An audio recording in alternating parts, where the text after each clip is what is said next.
This episode was recorded during the 2023 WGA and SAG-AFTRA strikes.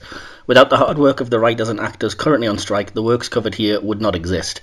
We fully support the WGA and SAG-AFTRA in their fight for fair treatment and compensation in a grossly unfair and outdated system. Having consulted the FAQs published by Variety, it clarifies that critics are not on strike and not obligated to stop reviewing movies and TV. The only restriction on podcasts is the same that applies to any medium. SAG-AFTRA members are not allowed to promote struck work. Though we're not members, we would like to state that any praise that constitutes part of our criticism applies to the artists, writers, and the actors who created these works. We would like to emphasise that we fully support these strikes and that writers, actors and other artists deserve fair compensation. We also want to see our favourite entertainment return, but we recognise that a fair deal is the only way forward. This podcast is not made with any studio provided material, support or backing. Please see links in the episode description for ways you can help in the fight for fair treatment. We do not support any studios during these strikes.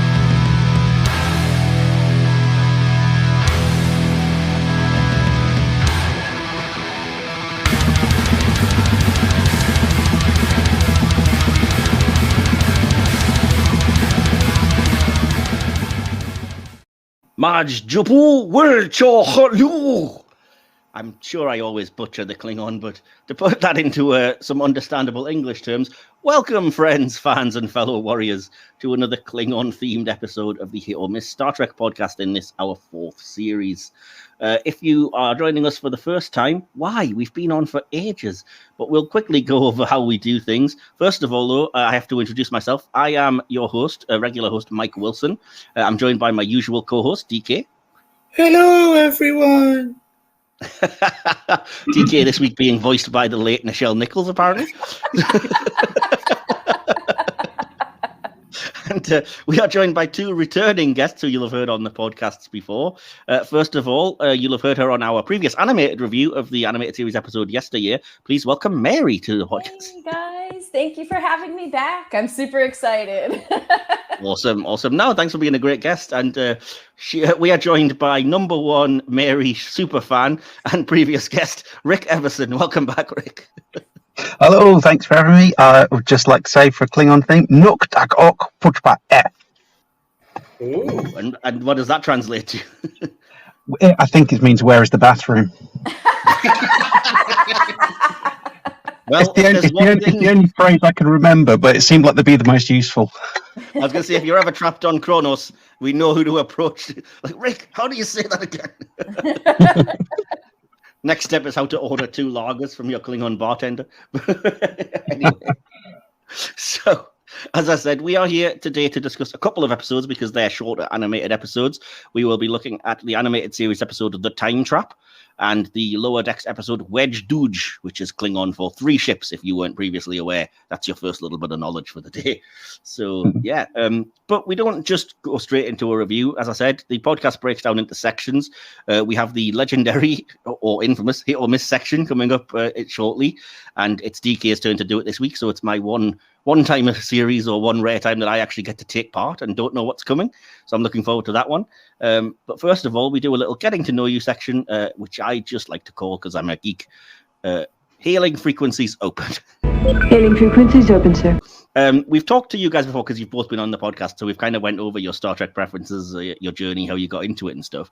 But this being a Klingon-themed series, I'm asking all of our guests this series, do you have any favorite kind of Klingon story arcs, movies, episodes, characters, anything Klingon that you wanted to shout out? And we'll start with you, Mary. Anything specific?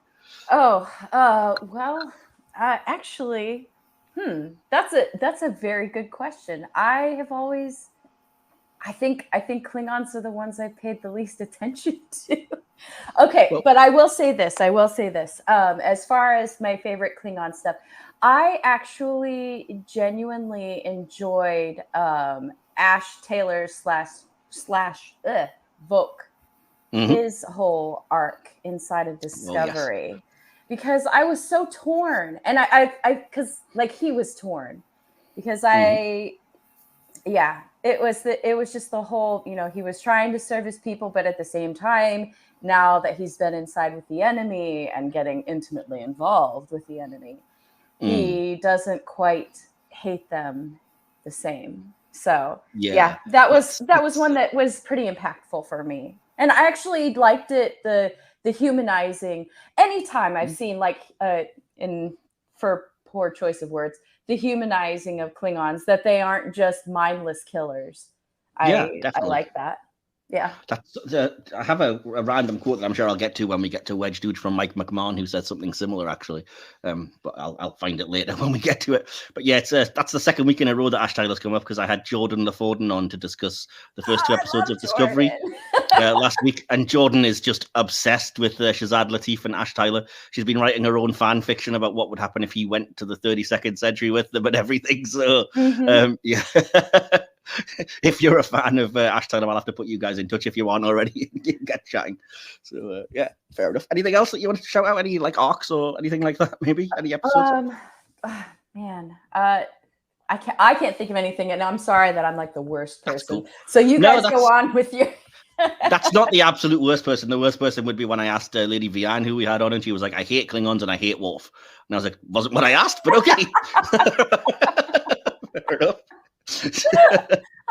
I know Jordan and I know Lady Vianne, and they're both fair enough people. They're great guests as well. They're great people to have on. They're always good for a laugh, if nothing else. So, all right, fair enough. Rick, we'll come to you then, and the same question to you. Anything Klingon related that you'd like to shout out as a particular favorite? Yeah, absolutely. Martok. We've had that before. Absolutely, yeah. Have we? I just adore him. It might have actually been Vianne when I pushed her to try and think of someone that she did like, and I think she said Martok because of the way he was devoted to Cirella, and he was an honourable Klingon, and I think somebody else had said they liked the connection that he had with Worf. So sorry, I'm basically stealing all of the things you could potentially say, but yeah, go ahead. What else do you like about what? He's brilliant. He's everything about him. He's pretty. He's just awesome, really. Anything else other than Martok that springs to mind? He's the one I most want to shout out and celebrate, I think. Fair enough, that's understandable. DK, have I actually asked you this question yet, by the way? You have. I just forget it then. Straight to the TOS movies. Well, of course you did. Those are the best options. I will say, just to add on, I'm a big fan of Galron memes. So. Of course. The glory of it. This would be a good. I don't have it with me, but I'll put it up on the edit. The fantastic thing that DK sent me of Galron crossed with the Masters of the Universe. Nice. Oh God, I'd banish that aberration from my mind.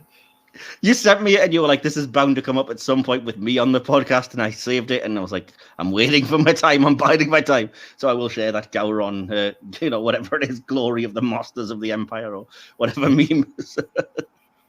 Awesome. Well, that's fair enough. So, as I said, it's going to be a much briefer. DK, you can't send me memes when we're recording. I can't share. Yes, I'll put that in the edit as well. For those of you who are curious what I'm talking about. But yeah, as I said, it's going to be a shorter little getting to know you section because we kind of know everyone already and we've got other things to get to. So with that said, as I say, I'm going to hand it over to you, DK. It's your turn to do the hit or miss section. Do you want to explain what it is that we do and then take it from there? What about my performance? I'm not a drama critic. Yeah, basically, we just come up with a subject from Star Trek, be an episode, a person, ship, anything like that, and see if they're a hit or miss with our guests. And seeing as it's me this week, and seeing as we've done an overabundance of ships recently, and Mike is the master of all ships, I'm going to stay well clear of those today. You. Yes. Well, it just gives you more for you to play with. And I'm going to go straight to an alien race this time, and I'm going to go with the Tholians. I'm assuming we haven't done Tholians yet, Mike. Is that right? I certainly can't recall. So if we have, there's certainly new. If not, the guests here haven't talked about it. So Okay, so I'll go to you first, Rick. Ooh, the Tholians. I'm going to say hits because I think it's one of the things that TOS did really well is they had the out and out balls to really just try and do something massively alien, much more than say a rubber forehead. I think the Tholians are a pretty great example of that because when they appeared on the view screen back in TOS, you had no idea what these guys were. I mean, was he wearing a helmet, or was it he had like some sort of diamond weird shaped life form? What was the color? Was it heat? Was it cold? What was it? So it was really mysterious. Always stuck in. Yeah, it's one of those ones that sort of fires the imagination. And then the way Enterprise did run with it a little bit as well was pretty cool. So yeah, absolute hit. I love the Tholians. Nice one. What about you, Mary? Hit, but I don't have a whole lot to say about it. I do think that they're a very interesting race. And I also like that they're the name of another similar thing. I'm a big fan of Mass Effect, and there's also a Tholian in there as well. So I love it when there's things that are the same but not the same, because the Tholian in Mass Effect is plant-based. I don't remember that. Which one was it in? The first one. It's the giant plant that makes the clones. It's interesting. Yeah, I get you now. It's triggered a synapse. What about you, Mike? Yeah, I may be repeating myself. It wasn't in the hit or miss section, but I have mentioned before that I've always loved, because it was one of those things that captivated me as a kid watching the original series with my mum, when there wasn't many special effects that would wow me, but the Tholian web was definitely one of them, where it was just like, how come nobody's thought of this really cool idea of just capturing the ship in a laser net? It's so simple, and yet it looks amazing. And it is one of the rare cases where I think the original version actually looks better than the remastered, just because that was what I'm used to, and I was kind of charmed by it. So yeah, I love that already. Like Rick, I was kind of always amazed at like what the heck it was supposed to actually be. I don't personally think the people that made it knew at the time. I think they were just like, that'll do, we'll stick it on screen. But I do love that Enterprise did take that and ran with it, and were like, this is actually the creature's head, and it is this weird, because they spin webs, it's this weird spider-like creature made out of crystalline structure, and it was such a cool concept and a good idea when we actually got to see what they were like that. And yeah, but ultimately, cool ships, as that I would appeal to me, and a fun race in terms of uniqueness that I don't think we've seen nearly enough of.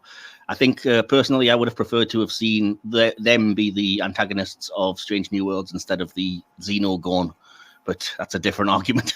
Yeah, I do agree with you on that one. It's interesting how you say they altered their appearance when it came to Enterprise. I remember a guidebook that came out for the Star Trek 4 edition of the FASA role-playing game, and it was pretty much the Tholian's head that you saw in TOS, a crystal shaft, and they kind of like had this energy beam there where they just floated off the ground. So it was very odd.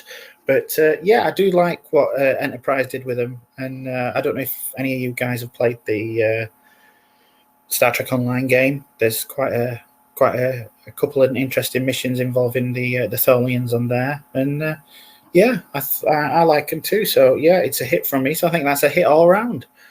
The next one, it's a person. They've not been around long, but I'm going to go with Commander Pelia. And for this one, I'm going to go straight to Mary.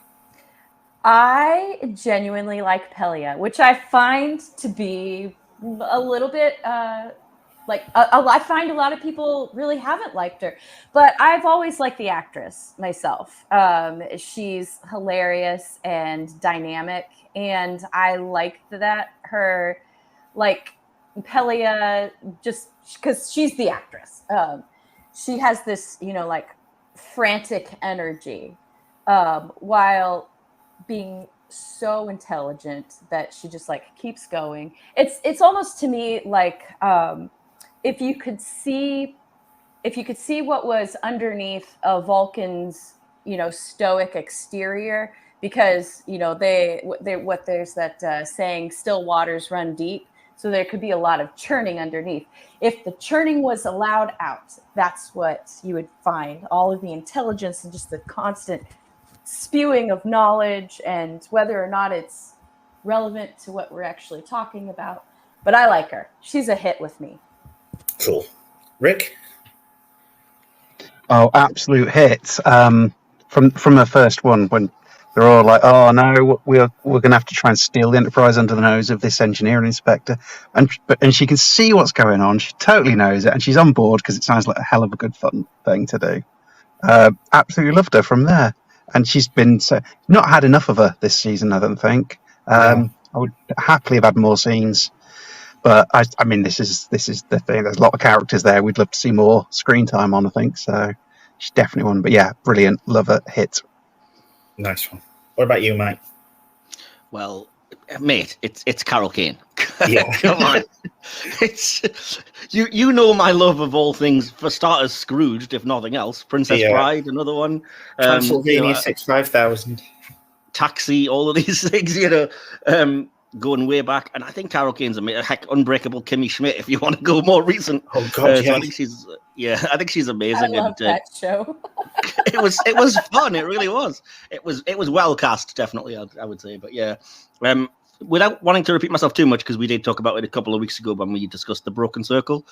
Of course, I love Pellier. She's amazing. It's like, that is so cool to have this being who's lived forever, and instead of being like, isn't life full of awe, she's just like, it's so boring. I just want a bit of excitement. She comes across to me almost like an anti-Guinan. Whereas Guinan's very curious, she's so blasé about everything, but it doesn't come out in the character where you're put off by her, and I love that. And I think there's only someone like Carol Kane could pull that off. It's like when they went back and expected her to be this expert, and she's just minding her own business. Yeah. Carol Kane's performance is great as well. It just makes that character. I did say at the time of the episode review, and I think I might have edited it out, so I'll say it now. I think it was a missed opportunity that she wasn't in the episode with Amanda in Strange New Worlds, after they'd already set up that she was the first person that Pellier came out to as a Lanthanite. And they did have that line of dialogue explaining, oh, she's off on a mission, so she won't see you. So it still kept that flame alive that they might, hopefully in season 3, interact. But I want to see that. So, yeah, I'm hoping that they're just biding the time so that it's more impactful when it comes along. Yeah, hopefully. But, so another hit all around. I would have thought. Next one, I'm gonna go with an episode, and it's the Next Generation season 1 episode, Conspiracy. And I'm gonna go to you first this time, Matt. Sorry, me? You've caught me off guard there. Yeah. Put that scone down. There aren't many things in Star Trek that I consider a miss, but you may well have picked one of the top 10 things that I think are a travesty, just a disgrace. It's just terrible. It was overly graphic when it didn't need to be. It did not make sense. It makes Starfleet look incredibly inept, and it was ignored. Like, completely after that, it was like, oh, well, we might have been infiltrated, but never mind, we'll just never bring it up again. So, yeah, just all kinds of fail for me. I'm sorry, big miss. Yeah, it seemed like they were just trying to be edgy for edgy's sake on that one, and I just turned off with that. So it's a miss from me as well. So I'm going to go to you now, Rick. Sorry to say, guys, you're both wrong. It's absolutely a hit. There's an old man admiral who does high kicks. It's incredible. Oh, well, I hadn't considered the high kicking old man admiral. How can you not love that? He takes down Worf and Riker, and it's Dr. Crusher actually takes him down because she's a badass who just goes shoots the idiot. But no, I love Conspiracy. I've always loved it. And yeah, I mean, it's a bit of a departure for it, and there's some overly excessive bits, I'll agree, but I just like the whole notion of the secret plot and then finding out the admirals were there, and the bit where you think where Riker comes in and he's got the little bit out of there, and you're just like, they got to Riker, and apparently Jonathan Frakes actually ended up accidentally eating one of those worms for the scene in that. Oh. Yeah, one fell in his mouth, and it didn't even get put in the episode. He was very cross about it. Yeah, I can understand that. So that's a hit from you then, Rick. What about you, man? The only thing that was a hit about this episode is that it premiered on my birthday, so that's about it. I'm a squeamish person, so this one, yeah, I don't go back to it. It's one I skip. Fair enough. So would you consider it a hit or a miss? It's a miss for me.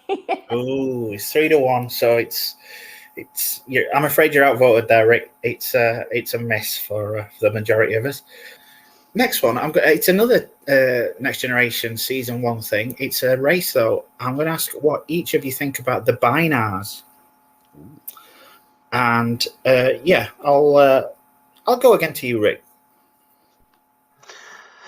I really enjoyed the episode. I thought the binars were an interesting concept. But I think I would have liked to have seen them explored a bit more, really. Yeah. I'd like to have gotten a bit more into sort of what this means, how they function. It's one of those things that sounds like a great concept, but then you think, well, actually, how does that really work in day to day? And you start thinking, I wish they'd got a bit more into that. So I'm going to say hit because I love the idea of them, but I think it's maybe the softest hit because I kind of feel that they could have been executed a bit better and we could have got a bit more going on with them. Okay. What about you, Mary? I'm going to say a hit because my little self thought that they were like the perfect looking aliens. Mine's more aesthetic when I say hit. I don't remember very much about them other than just like they had cool purple skin and they had really neat sparkly outfits. And my kid self thought that was really neat. Very much an aesthetic thing there. What about you, Mike? In a similar way, my kid self just loved anything to do with like technology and androids, robots, cyborgs, that kind of thing. So I always felt a little bit let down by the fact that Data just looked like a really pale dude, and then loved it whenever he got damaged and you actually got to see little wires and stuff. So I kind of loved that it was at least a positive use of technology, particularly when you compare it to the Borg that would come like a season later. And I think it's kind of criminal that they've never actually had those two in an episode together or never compared those two, because I think it says a lot that, like I said, the binars are obviously the side of, well, you can still do this. You can link everybody in one thing with technology and it'll be good and a positive thing. And the Borg are very much not that. So it would be really interesting to compare and contrast and see what the difference was and what kind of stopped the binars, I guess, from going down that route. Plus, as Mary said, sparkly outfits. So soft hit for me. Yeah, I think I'm going to have to go with soft hit as well.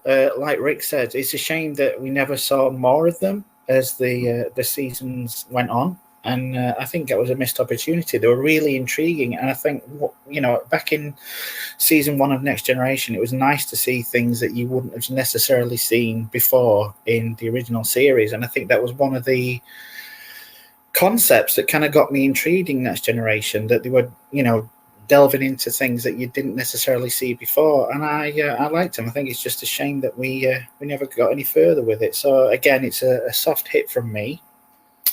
And the last one, I'm hoping this is going to be all right, Mike, because it's a bit of a break. But considering how Roddenberry viewed the animated series sometimes and the whole canon thing, I was going to ask what everybody thought of spin-off media, and by that I mean the novels, comic books type thing. Ooh, okay. So I'll go to you first, Mike. Actually, that's an interesting debate. That's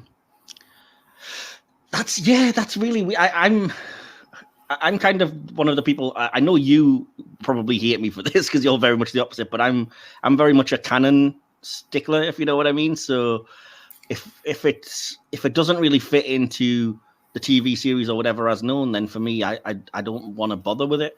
I was just looking the other day because there was an online sale on a bunch of Star Trek ebooks, and it was like an entire series of post Next Generation stuff that looked really interesting, but it was clearly all non-canon because it completely contradicted like Picard and Lower Decks and all of these things that have come since. And I was like, oh, I really want to waste my time on something that I know isn't canon. You know what I mean? Because my head can't really reconcile that, which is, I mean, it's ridiculous because if I'd read it before these new things all came, I'm sure I probably would have liked it. But yeah. You mean you weren't a fan of Next Generation and the X-Men?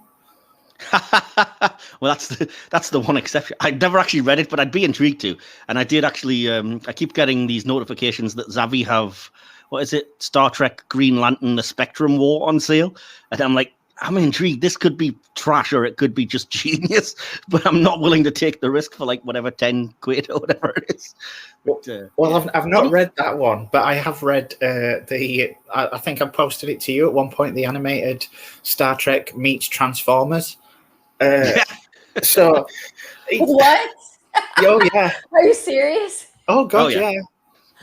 They actually turned the Enterprise into a Transformer at one point. It looks so good. It does. I want a figure of it. It's completely ludicrous, but yeah, I just find it fun. Likewise, when they did that crossover with Doctor Who, I was just going to say that. I was That's just the one going to I say would that say. one too. Yeah.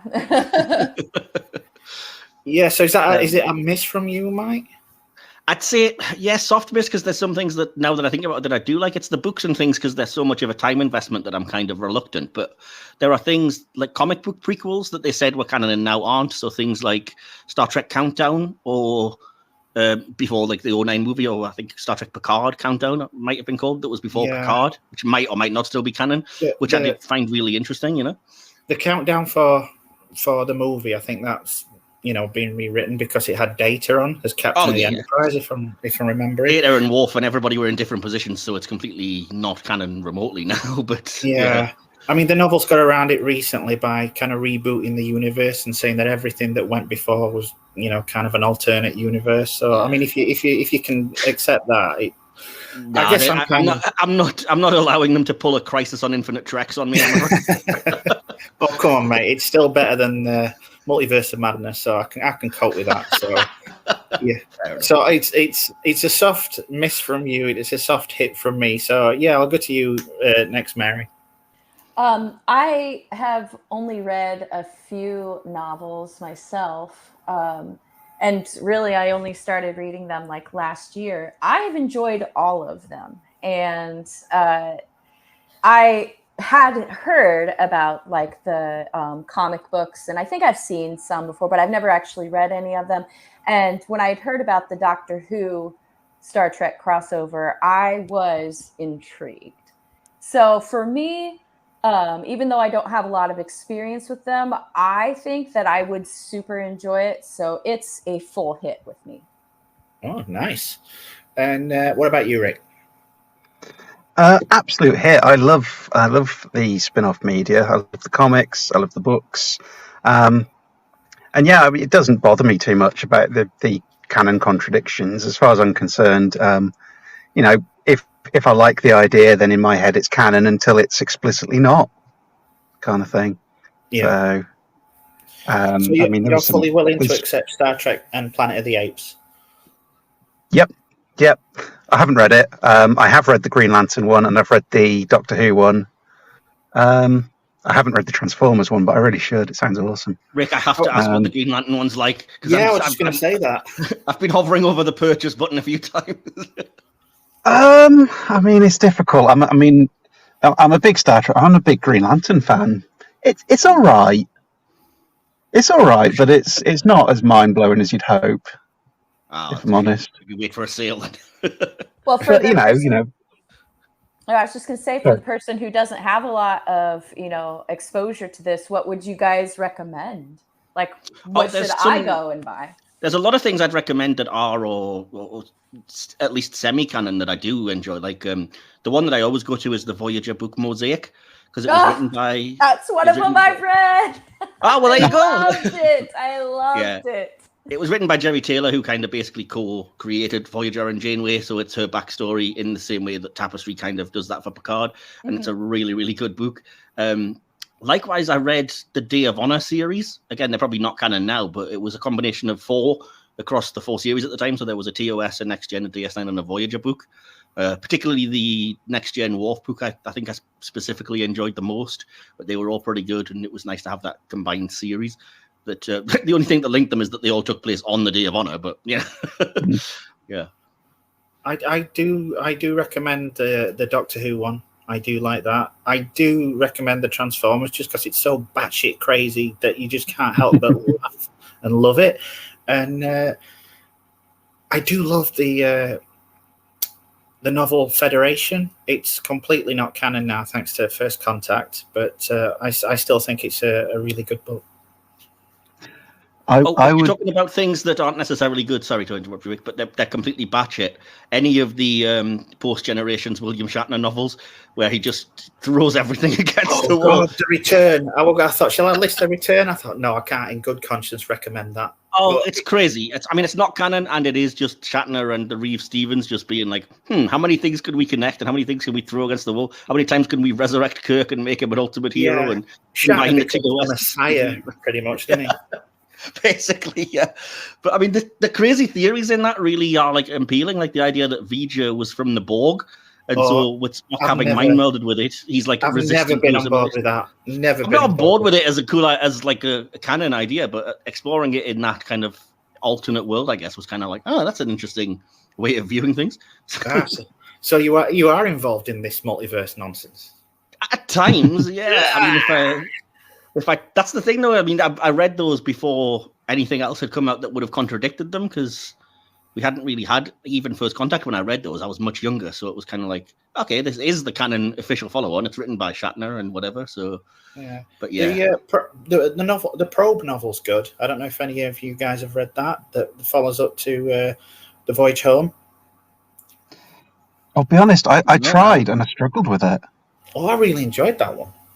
Yeah, I was struggling with it. I mean, I keep meaning to go and have another go. I might just have been in the wrong mood, but yeah, I was struggling with that one. Oh, cool. I think there is an abridged audio book read by Jimmy Doohan. That might be worth your while. Yeah. So what about you, Rick? Any recommendations with regards to... Yeah, and I've said it on this podcast before, but I think the Eugenics Wars series is fantastic. Yes. But it does a great job of placing Khan's rise to power in relation to real-world events from the 80s and 90s. One of the reasons I was peeved off with Strange New World Season 2 is that they basically retconned all that out of existence, and I'm like, no, you do not do that to Eugenics Wars books. Sorry. Yeah, I was a bit like, oh, those are out the window, but they're still good. They're still a good read. I think it's still good fun. Yeah, I think if you're short of, and not that we are short of stuff on TV now, but if you come to the end of a rewatch and you want more, I think it's always a good thing to pick up a book and have a read. You get the odd angle, and the worst book is still better than some episodes of Voyager, which I'm not going to get into. So that's it for Hit or Miss this time, Mike, and I'm going to go back to you. So with that done, then we'll jump into our first review, which is going to be the animated series episode "The Time Trap." So as is customary, I'm going to start with a little bit of behind the scenes information, which hopefully isn't too boring or stuff that everybody already knows, just to kind of get us settled into the episode before we start talking about it, and then I'll take it from there. Let me just start by saying that the writer of this episode, Joyce Perry, remembered how she came up with the story. She said, I had this idea that a Klingon ship and the Enterprise would get trapped in a Sargasso sea of space and be forced to cooperate to escape. Evidently, Perry embellished the episode with references to her real-life inspiration of the Sargasso Sea. Not only is the area mentioned in the dialogue, but the name of the region where the episode's anomaly occurs is an obvious reference to the Bermuda Triangle. Yeah, I think we all pretty much gathered that, didn't we? Telling Gene Roddenberry of her idea for the Enterprise's means of escape was challenging for Perry. She said, I remember telling Gene this bizarre notion that two ships could combine engines and become more powerful as one than they were separately. I explained it with a straight face, but was afraid he might laugh me out of his office. Instead, he was quiet for about 30 seconds, then said, that's pretty good, do it. Okay. For its depiction of the Klingon character Kuri, this episode reused animated footage from the episode More Tribbles, More Troubles, in which the footage was used to represent Koloth. So, yeah, it's not him, if anybody's curious. Although the character of Klingon Commander Kor was most frequently played by John Colicos in the original series and DS9, the role was, like many, many, many other roles, voiced by James Doohan in animated form. This is one of two animated series episodes that feature the most characters voiced by the late, great Nichelle Nichols, the other one being the Lorelei signal, for which, in common with this episode, Nichols provides the voices for a total of 4 different roles. In this episode, she voices Uhura, 2 different Elysian Council members, and the Klingon woman who plants the bomb on the Enterprise. So, quite a range. Many of the vessels in this episode's graveyard of ships were unapproved early designs for the insectoid starship from the episode Beyond the Farthest Star. I don't know if you guys noticed this. In the captain's log, the initial star date is given as 52.2, but later corrected to 5267.6. The final draft of the script states that the correct date in Kirk's initial log was supposed to be 5264.2, but presumably Shatner just doesn't do retakes. So the Council of Elysia includes an Orion woman, a Vulcan, a Klingon, a creature that has bat-wing ears and looks a little bit like a prototype Kzinti, prefiguring the slaver weapon, an Andorian, an unknown insectoid race, a Phylosian from the animated episode The Infinite Vulcan, 2 unidentified humanoid races, a Tellarite, a human, and a Gorn. And a Barbie doll. And someone with a very annoying voice. This is the second of 5 appearances of Klingon Commander Kor. He was originally seen in the original series Errand of Mercy, which we reviewed earlier this season, and he was later featured in the Deep Space Nine episodes Blood Oath, The Sword of Kahless, and Once More Unto the Breach. The fact that Kor commanded the IKS Klothos is one of several facts from the animated series that later became official canon because it was mentioned on Deep Space Nine. So there we go. Even when Roddenberry didn't want it to be canon. And weirdly, this episode marks the final appearance of the smooth forehead version of the Klingons. 6 years and 2 weeks later, Star Trek The Motion Picture hit cinemas with a new look for the Klingons. The look was changed slightly again for The Search for Spock, and this look was more or less used in all future Star Trek series. We won't get too far into that. We did that with Discovery last week.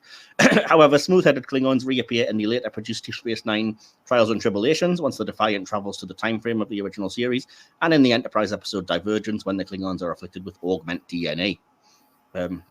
This episode has a similar plot, talking about spin-off comics, to the Gold Key original series comic book issue number 15, called Museum at the End of Time, which was written by comic book legend Len Wein. If you don't know him, he basically created Wolverine. Or co-created. It was dated August 1972, which means the comic story was printed a little more than a year before this episode was first aired. Make of that information what you will. And that's all I've got for the behind-the-scenes information this week. So yeah, any thoughts on any of those things? DK, come to you first for no particular reason. No, I did a similar thing. I'd like to, in my head canon, I've convinced myself that the insectoid race is a member of the Xindi. Yes, let's just do that. but yeah, that's pretty cool. I didn't know quite a lot of that. What we're going to do then, the way we do this, we tend to break this down into sections so that we're not just doing a play-by-play recap of the episode, which hopefully you've all seen. Because these are animated episodes and there's not a lot to say, I'm basically going to break it into 3 sections, which would be the writing/plot, the acting, or voice acting in this case, and then basically anything else. So that would encompass direction, special effects, sound and music, etc., because there's not a lot to say about each, and they kind of all feed into each other. So jumping straight to it then with the acting, I'm going to come to you first, Rick, and say, what did you make of the voice acting in this episode? So, all right. So something that was bugging me, and I had to go and check it out, was your lead council member, Sirius. I was like, is that Jarga from Thundercats? It's not. It's James Doohan. But it really did put me in mind of Jarga from Thundercats for a while. Yeah, so I'm disappointed, and this is no disrespect to James Doohan, but not having John Colicos come back as Kor was a huge misstep, I think, because he was brilliant. Well, it's not like other people hadn't come back, because they'd already had, let's see, Stanley Adams, I think, as Serrano Jones had returned, and I'm forgetting everyone. Mark Leonard came back as Sarek, didn't he? Mark Leonard as Sarek in yesteryear. The original Harry Mudd, whose name completely escapes me, even though he's in Transformers, the movie. Roger C. Carmel, I think. He returned for that one episode, so it's not without precedent. Yeah. Sorry, I'm just going to have to... Who does he play in Transformers?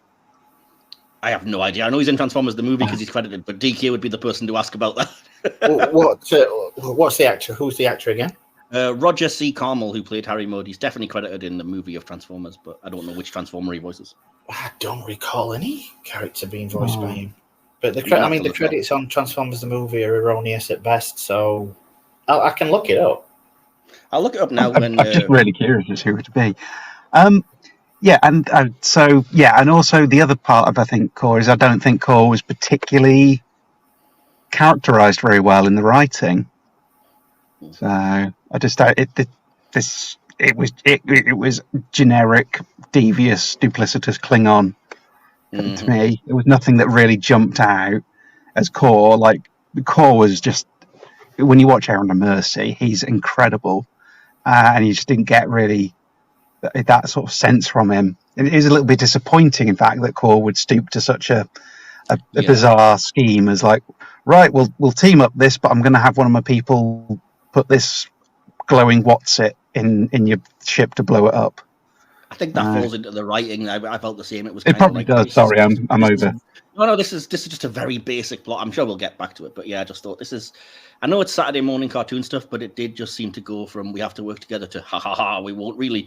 And then even at the very end, it's kind of like Kirk's just like, well, they tried to sabotage you and whatever. Oh well, never mind, we're home. Like, really? It just seems like, all right, I guess we're done then. Whatever. Yeah. But yeah. Yeah. To answer your previous question, by the way, Roger C. Carmel voiced Cyclonus in Transformers the movie, and then various characters in the I just read season. that, and then I'm thinking that can't be right. Oh, it's right. It definitely is. Oh, that's weird. Anyway, we were talking about the acting. So, yeah, in terms of like the main characters, Rick, what did you make of like the likes of Kirk, Spock, whoever else actually appeared? I think Uhura had quite a decent, sizable role in this. She did, yeah. I think I feel to an extent with some of these that Shatner's kind of phoning it in a little bit, isn't he? I think he's trying a bit harder in this one than he does in some of the others, but even still, it's a paycheck, isn't it? Yeah, and I think probably part of the problem is the style of animation is not quite as dynamic as Shatner's dramatic style would really require. So he tends to come off as a bit flatter and slower, and I don't know if that's necessarily an acting choice he makes or just the way it all meshes together. But it doesn't. And this is more maybe a comment on the animated series as a whole, which I enjoy, but is obviously not my favourite Star Trek. That said, it's nice. It is good that the other actors get to have a bit of a broader thing to play with, that they can go and do, like Doohan and Nichols can have a load more different roles to play with. So. Yeah, some would say too many, perhaps, but fair enough. Well, So, what about you? Sorry, go ahead, Rick. I was just going to say, in fairness, Doohan can do a lot of voices.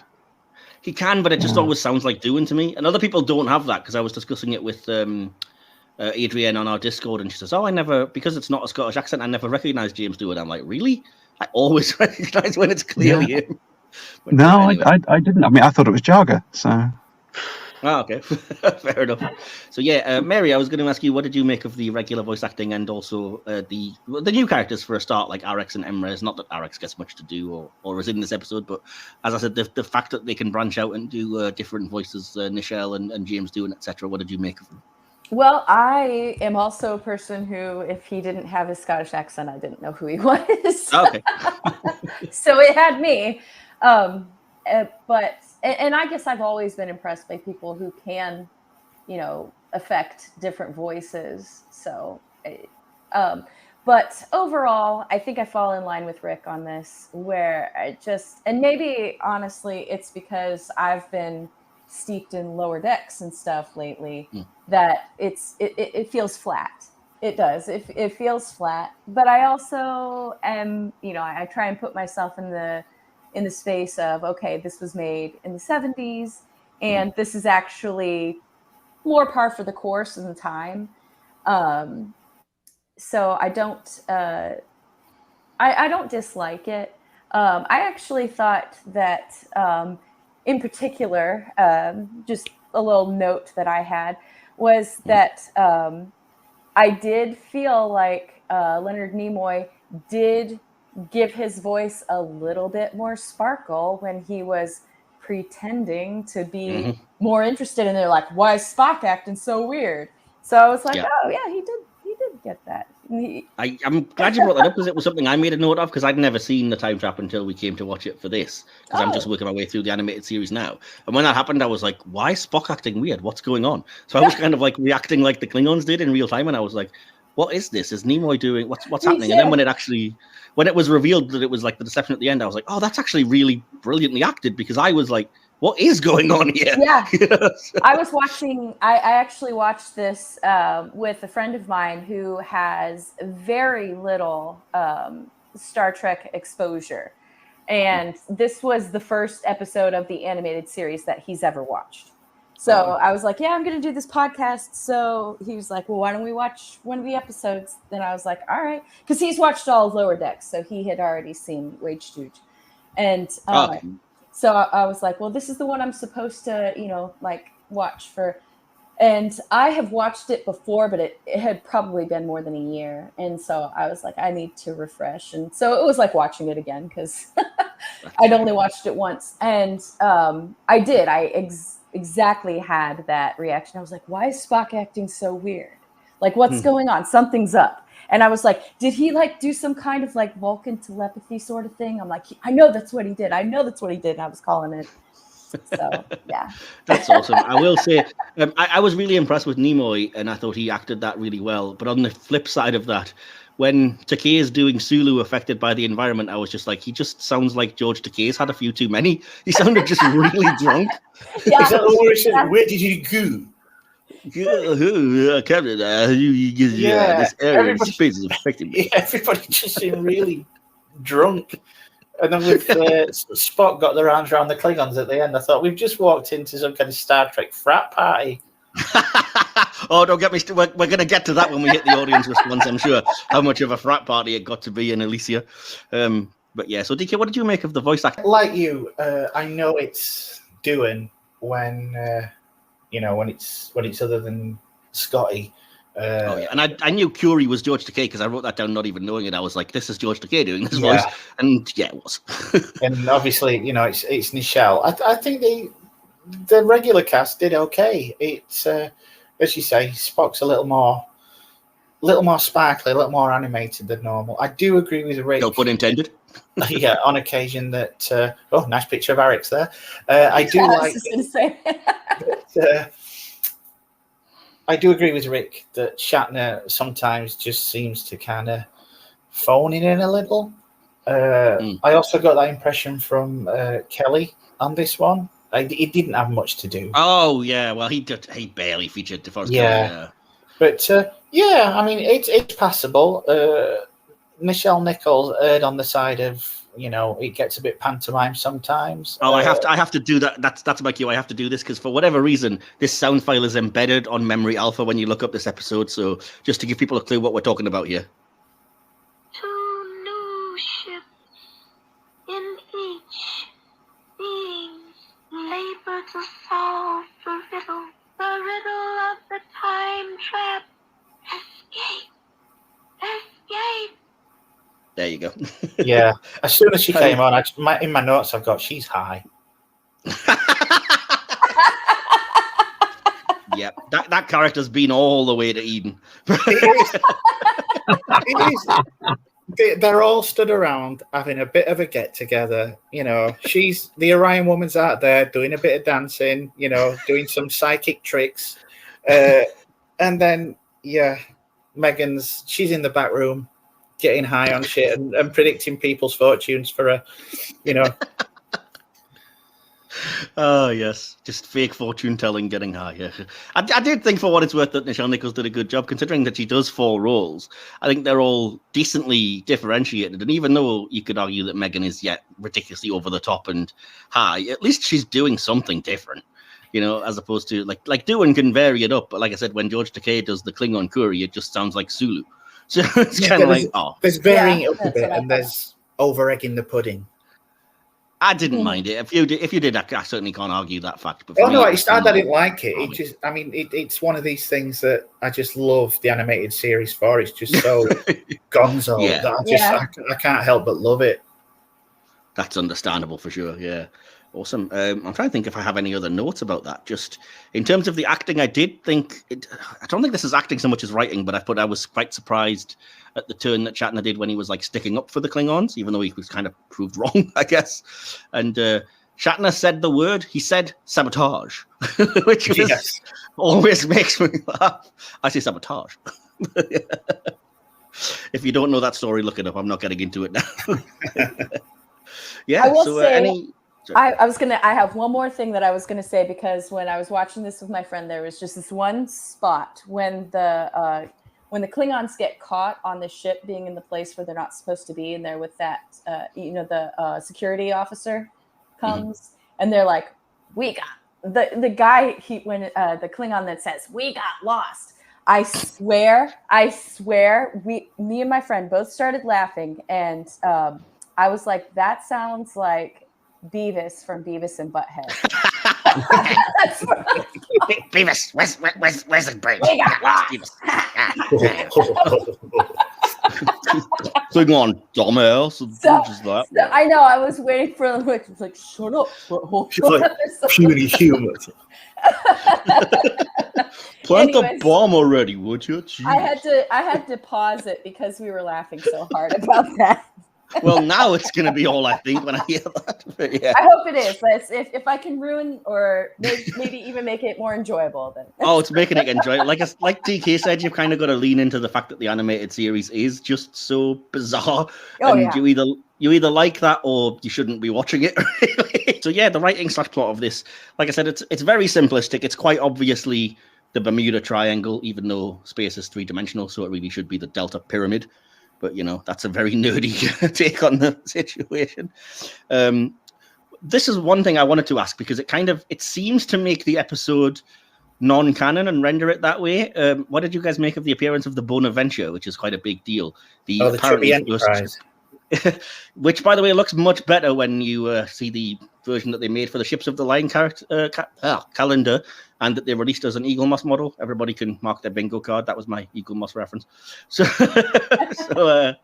yeah, but in here it is just, Chubby Enterprise. But yeah, so what do you make of the idea that this was supposedly the first ship with warp drive installed? And like so many things in TOS, there's been lots of attempts to try and retcon it back to making sense, but it's obviously not, it's not the Phoenix. It doesn't look anything like, the NX class or anything that came before it. So what do you make of that? And again, Rick, we might come to you first. What do you make of this Bonaventure situation? Yeah, so this one I was a bit like, sorry, what? If anything, it looks like it might even be more advanced than the Enterprise, or a bigger. So it was a bit of a weird one. I feel like there was a bit of a thing they hadn't really thought through.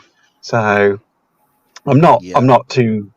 It's one of those things I sort of let go. Like so many things in the original series, obviously don't quite jibe with canon sometimes. So yeah, I will say that part of me sort of thought, or maybe they're just referring to, this is that was the first ship fitted with a warp drive as we know it now, the sort of the current generation of warp drive. That's one of the workarounds that somebody did in one of the books was to say it was the first ship fitted with like a Mark II Cochrane second stage warp drive or whatever. Yeah. Really not the intention, but you've got to headcanon it somehow. Yeah, and that'll do. Yeah. I was just going to say, though, that there was apparently a previous Bonaventure, which has been made canon by, I've completely forgotten who it was, but whoever did the set designing for DS9, who put an actual primitive-looking ship and called it like the CVS Bonaventure, and said that it was very definitely an animated series reference. So in his mind, they're just referring to it as the Bonaventure is maybe either the same way that, the Titan is the same ship in its core or whatever, or they just mean the Bonaventure shares the name of the first ship to have warp drive installed. But yeah, it's beloved by people, even though it's kind of hard to rectify and to make sense of canon. I will say as well, has the weirdest registry number I've ever seen, which is officially listed as 10281NCC. It's completely arse backwards and it's way too long. It doesn't make any sense. But yeah, anyway. I do love though, even though it was on screen for all of 4 seconds, they've still made an Eagle Moss model of it. Oh yeah, well not of that. It's a much better looking one, but yeah, and that one actually has the registry NCC 1000, which makes more sense. But then I don't like the model. If they can't do it properly, you can customize it. You can buy decals and make it look nonsensical if you want.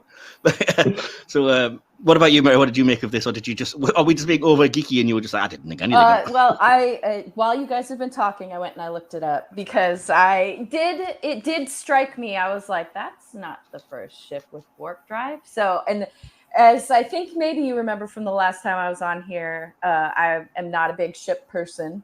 But that being said, I did think it was a really weird looking one. And I can't understand. This is one that's like, I don't even know how this thing flies because it's just so odd. It has such a heavy bottom and like the nacelles are way, way big. And the front, I don't even want to call it a saucer You body shaming the Bonaventure? I am. I'm like, it was just so weird. But, it was only there briefly. I was like, how is this the first ship with warp drive? And then I was confused, and then I forgot about it. So, which is probably the sensible, sane way to address these things. What about you, DK? I haven't pushed you, and you're quite geeky like us. Did you have any thoughts about this, or not care? I just, it's there. It looks a bit silly. I could see what they were going for. Going on about body shaming it. Maybe it's the first one was warp drive because it ate the previous ones. I don't know. It's dude. Yeah. The next thing I have about the writing, I'd like to know how you guys, what you think of the approach that they took of, first of all, this line that bugs me no end because it just doesn't make sense in my head of it's more like a pocket in the garment of space. Which just sounds like a nonsensical metaphor that somebody thought that'll do. And maybe then the idea that from the MCU. Oh, good God, no. And related to that, the idea that time passes differently. So apparently a century means nothing to them, which I guess means, I don't know, time must move super fast compared. I don't know. I can't work out the maths there of what that means relative to our universe. But what did you think of all of this? And just generally about the Delta Triangle? And just to mix it up a bit, we'll come to you first, Mary, this time. Well, the whole time thing, it does make you wonder if time passes quickly or slowly because they don't age. They don't seem to be aging at the same rate. Like they should be, like as long as the people have been in there, they should be dead, because like Kirk said, he expected that they would be, their descendants of the people on the ship. And it's the first set of people on the ship. They haven't gotten there yet. So that made me wonder a little bit, and this will never be answered, but what was time passing like outside while they were inside? Well, that's the thing. It means it's also another thing that they don't explain in terms of like when the Enterprise breaks out, how much time has passed.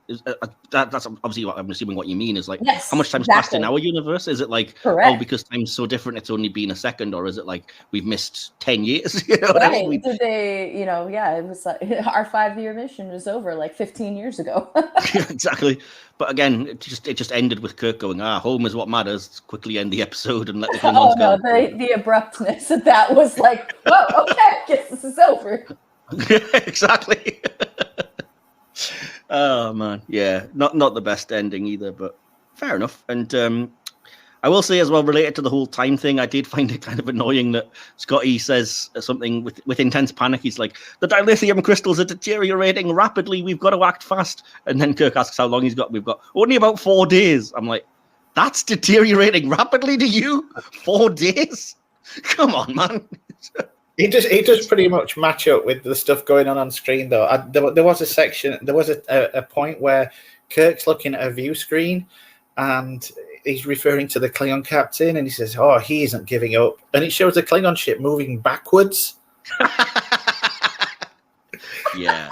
It all adds to this vibe to me that it is like, as I said before, like this frat party. I mean, they enter the entire thing with a bunch of fireworks going off. It does seem like it's like spring break in the Trek universe to me. I did make a note in terms of the visuals that when they get sucked into it, it appears that they've been captured by the umbrella logo from Resident Evil, which seems to be all yeah. Yeah. Anyway, so what about you, Rick? What do you make of this whole Delta Triangle situation? I mean the whole time discrepancy. I was like, this should be like a reverse Narnia. What's going on? But, exactly. Yeah. I absolutely loved the line "pocket in the garment of space." I thought that was brilliant because it's complete nonsense, and I like that. I've got to love it though, because it's like just suggests that we're in some sort of alternate dimension, universe, or pocket continuum that is just so unknowable to us. It's beyond our understanding at this point. What bugs me slightly is that Kirk and Spock didn't sort of try and question that at all. They didn't sort of say, "Okay, what does that mean?"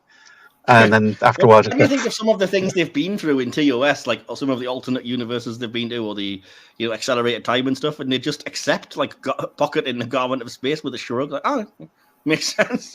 Like, what? Yeah. No, it doesn't. We've got neither the time nor the inclination to explain this any further, so Kirk's just going to accept this today. We've got a frat party to get to. That's all we need to know. Fair enough. So anything else about the writing from anyone? I have a couple of quick notes just to finish us off, if not.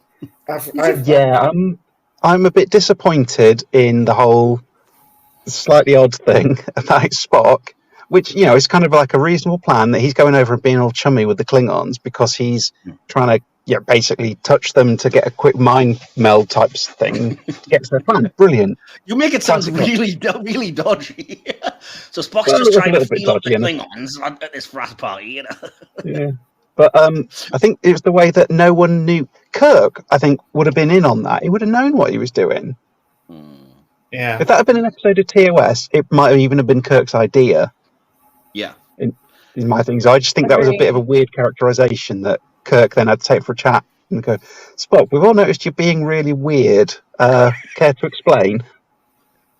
Spock just says, it's a party, Jim. Lighten up.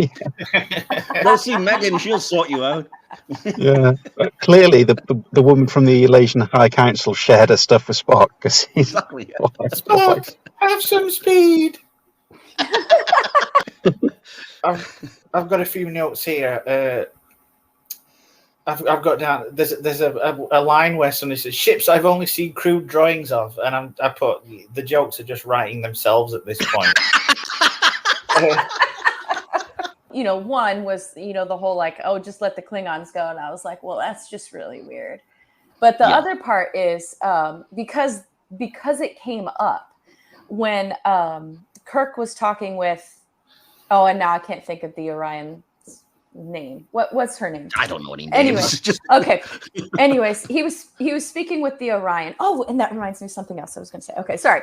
So he was speaking with the Orion and right after her dance and everything, and he, she's like, "You've seen other Orions?" And he goes, "Yes, many times." And she said that she would like to go back, and he offered, to take them. What happened with all of those people after they realized that they could have gotten out, that there was a way to get out? Yeah. It's like both ships disappear. Because they've been sitting in there for how long? Yeah. And they're just like, we've just accepted our fate and everything. And they just watch them like, well, we're going to watch them fail. And then they'll be like us. But then they didn't fail. And then they're like, well, hell. Yeah. Both ships will disappear. There'll be silence for a bit. And then Sirius will go, well, shit. Right. Should probably have gone to that thing, Exactly. Because if they can get out, that means they could probably get back in and then get back out again and like share the information. Just this is what we did.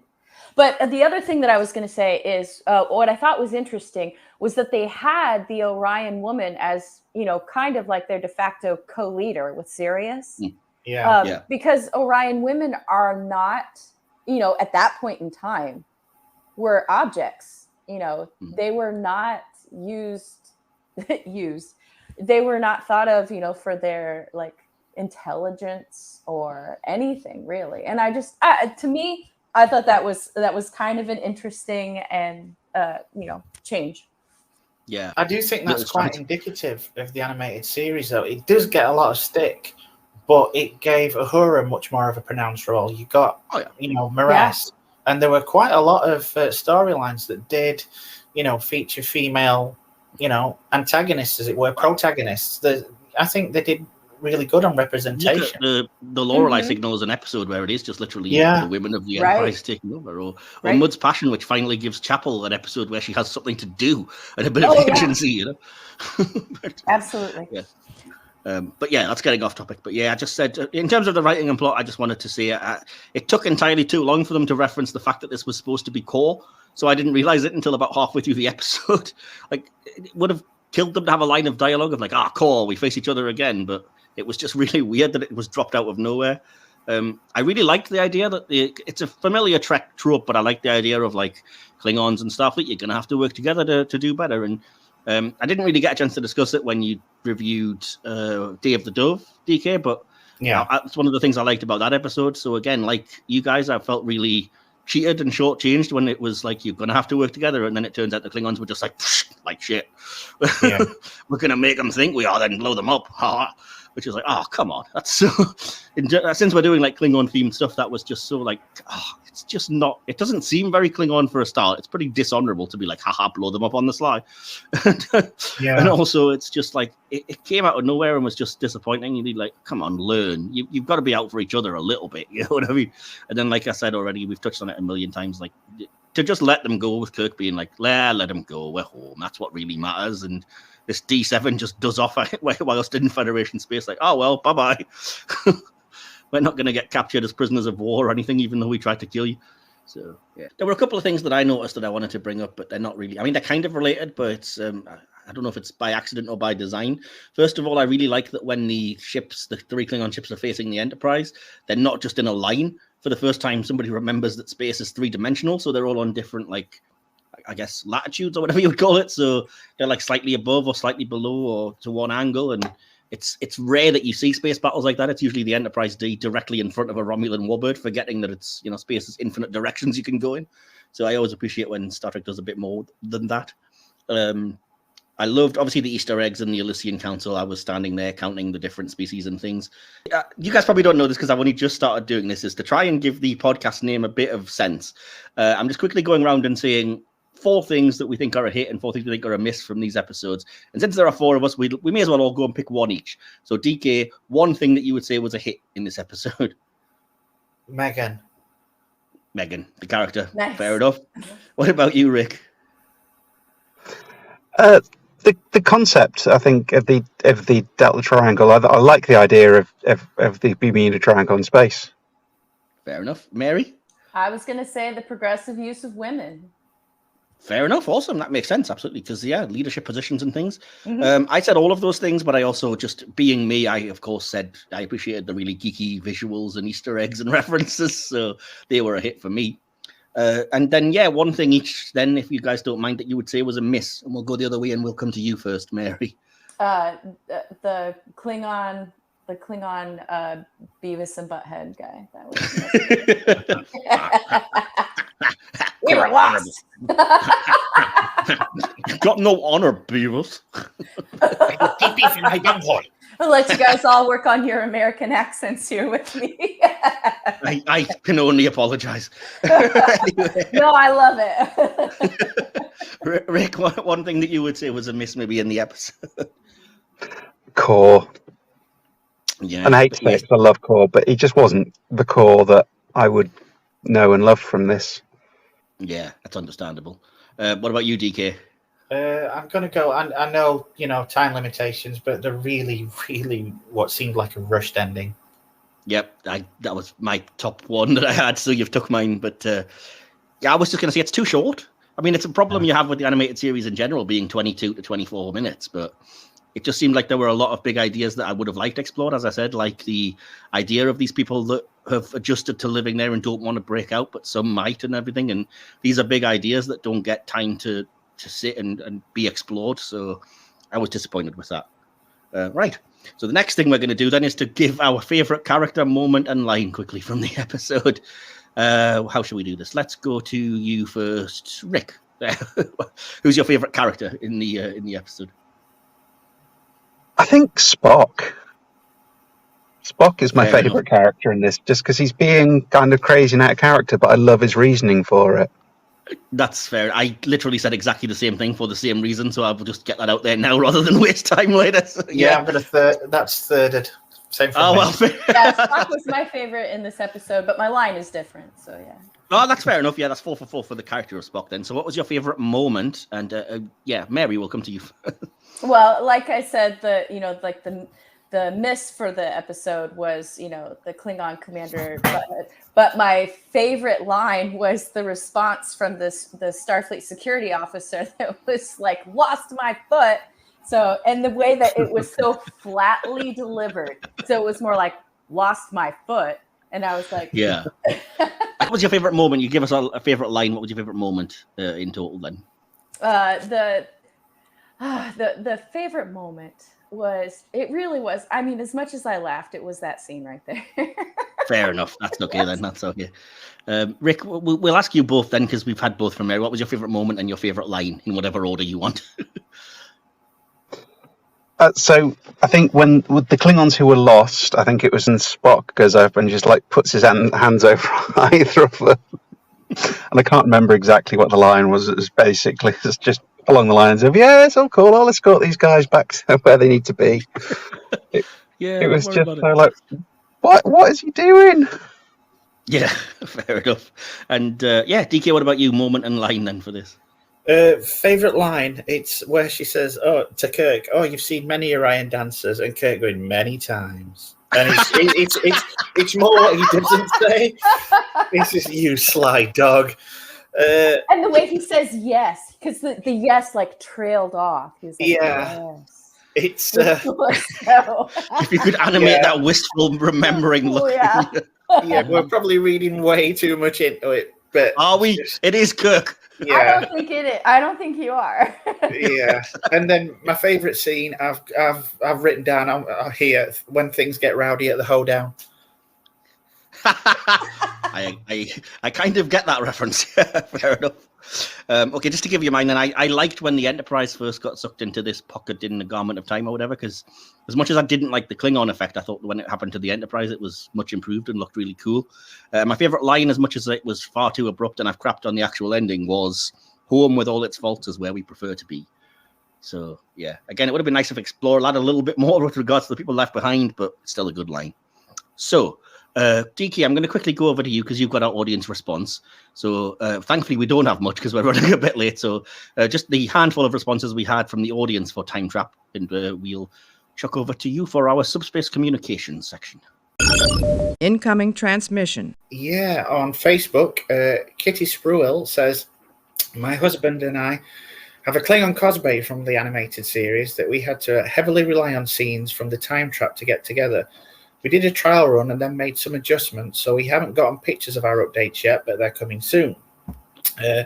Mastodon, Strange New Worlds at 10 Forward Social, which is Adam, says, "Time Trap is one of my favourites on the animated series. Very underrated." On X, or Shitter, Subcommander Tal says, "The Time Trap is my favourite animated series episode. Shatner is putting in a bit more effort. We've got a solo cup Gorn, an alternate universe, cooperation / conniving by the Klingons, and all in a trim 24 minutes or so." To which you replied, "Solo Cup Gorn took me out." And then Subcommander Tell says, "I can't take credit for it. I think I first heard it used by @Neil Toss." And Neil says, "He just looks so much like he's at..." Oh my God, I never even read this. "He just looks so much like he's at a frat party. And I bet he's a good hangout." And, yeah, and over on our Discord, Adrienne says, "Time Trap. I love the graveyard of ships. Number 2, man. They obviously tried to save dollars with giving Nichelle 3 voice roles in one episode. Number 3, Core is so predictable. Ugh, selfish patak. Number 4, I feel like if the Time Trap was written today, Kirk would take the members of the council who long to leave the Bermuda Triangle to space with him." And then she says, "Thanks for including an animated series episode, Mike. I love the dramatic music. I still remember it from seeing the show on regular TV as a kid." And that's all we've got for the Time Trap. Awesome. Well, just to conclude the Time Trap before we move on to our Lower Decks review, then we're just going to go around and ask everybody for their conclusion and the score out of 5 Starfleet Deltas. Let's see. We'll start with you, Mary. Who I know, and we'll go counterclockwise. What's your conclusion and your score for this one? Well, my conclusion is that it's a bit of a flat episode for me. It's predictable, and there's some funny moments. There's some good things about it, but all in all, I mean, this one doesn't stand out to me as even like one of the most stellar animated series episodes. So I give it like 2.5 stars. 2.5. Yeah. Yeah, that's fair enough. Rick, we'll come to you next. What do you think? Conclusion and score for the episode. So it's a really interesting concept that's unfortunately let down by not being explored properly in a pretty thin story overall. However, it's really then let down because it commits the unforgivable sin of bringing back Core, but not bringing back John Colicos, and not doing any of the stuff that Core was great for. That should have just been generic Klingon Captain number 3. And putting Core in is a big hope builder for me and a massive disappointment. So 1 delta out of 5. Wow, I am surprised, I should say, by that. I was not expecting it. So 1 out of 5 from Rick. And what about you, DK? We'll come to you next. I'm a little more generous. I've got a simple adventure story, but leaves too much unexplored. However, it does have quite a few Easter eggs, lots of aliens, some action, and overall cheesy AF. And I've given it 3 out of 5. That's fair enough. I have a decently, again, not that long, but I have a bit of a conclusion that says one of the better animated series episodes, but not a great episode of Trek, which perhaps speaks to the nature of the series. Honestly, the ideas are not bad, although the allegories aren't subtle. It's hardly the only Trek to be guilty of that. And the idea of a disparate group being trapped in an area of space is so compelling that future series have returned to it more than once. Looking at you, Voyager. But I feel like it deserved more time here. It's remarkably rushed, and the logic for leaving the Elysian Council behind was interesting, but not well explored. More contrast should and could have been made between them getting used to their situation and Kirk's strong yearning for home. It all just felt a bit slight. That said, there are some great bits of animation, a ton of geeky Easter eggs, and the charm that often carries the animated series through. Worth a look, but not really anything special for me. And I also gave it 3 out of 5. So we add that together, share it by 4 to come up with our average. This might well be the lowest rating we've ever had.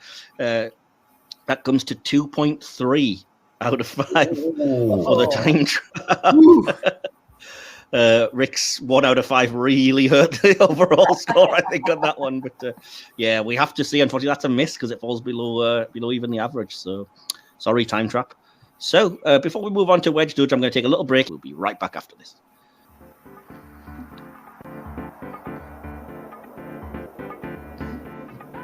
Bored again? Interested in a new way to meet people? Just pick up the phone and call 1-809-544-GORN. There's a Gorn party waiting for you. It's the Elysia party line. Talk with a new Gorn 24 hours a day, 7 days a week, or whatever timing your area of space constitutes. Again, that's 1-809-544-GORN. Call now. Charges apply.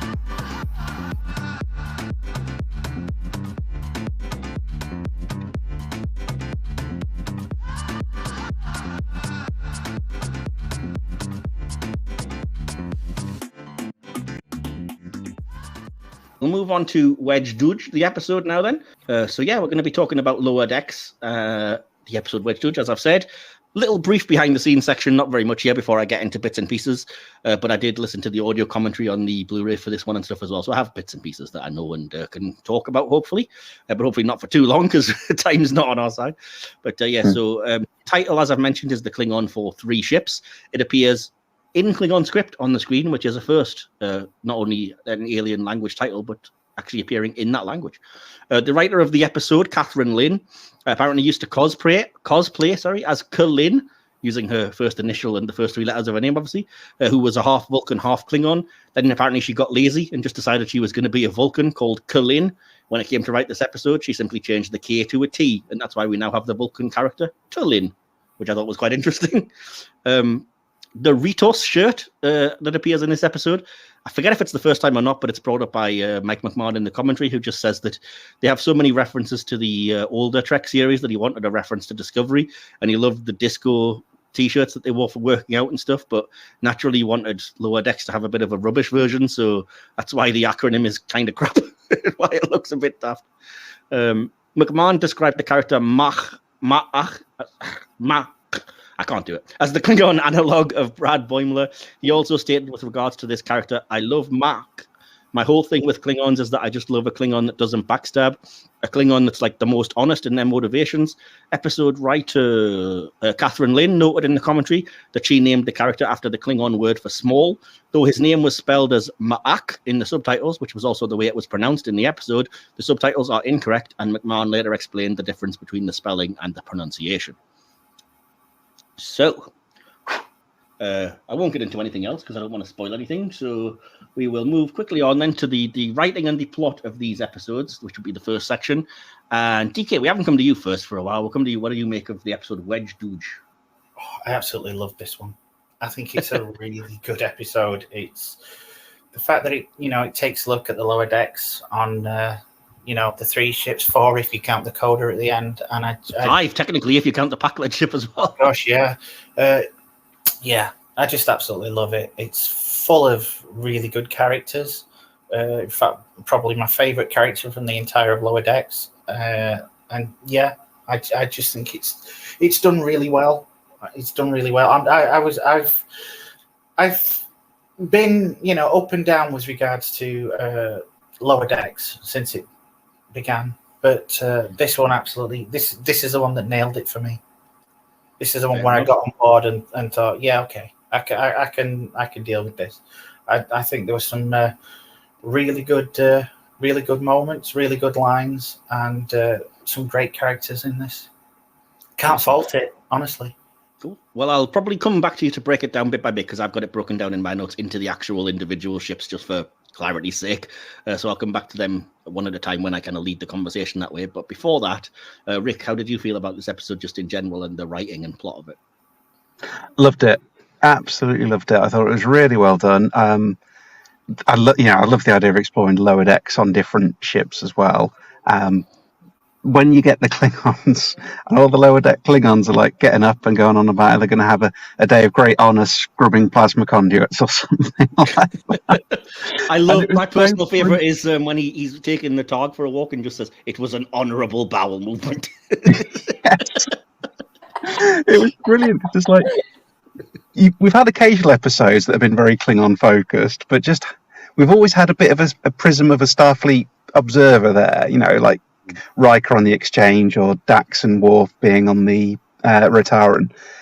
So it was just pure Klingon and everything. And they really sort of played up the Klingon way of talking, which was just brilliantly done. It was really funny. Yeah, awesome. So what about you, Mary? Your general thoughts on the episode's writing and plot?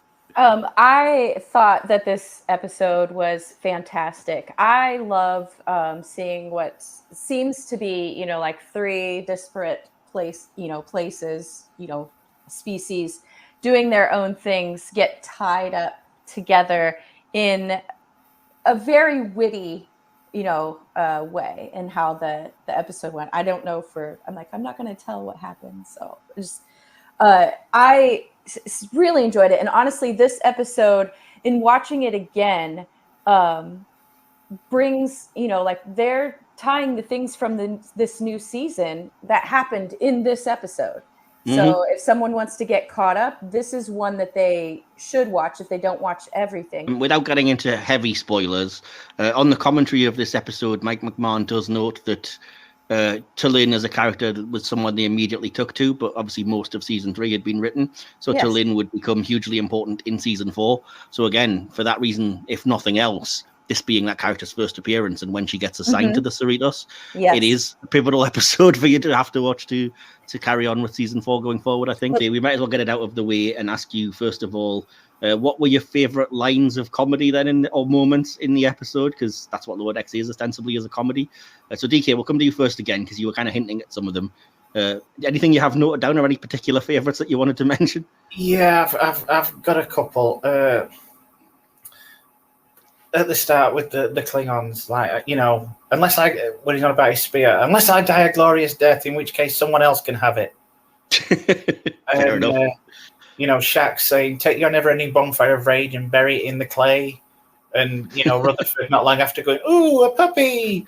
I have to say it because it comes in here that one of my favourite lines, fighting fascism is a full-time job! Yeah. And I love...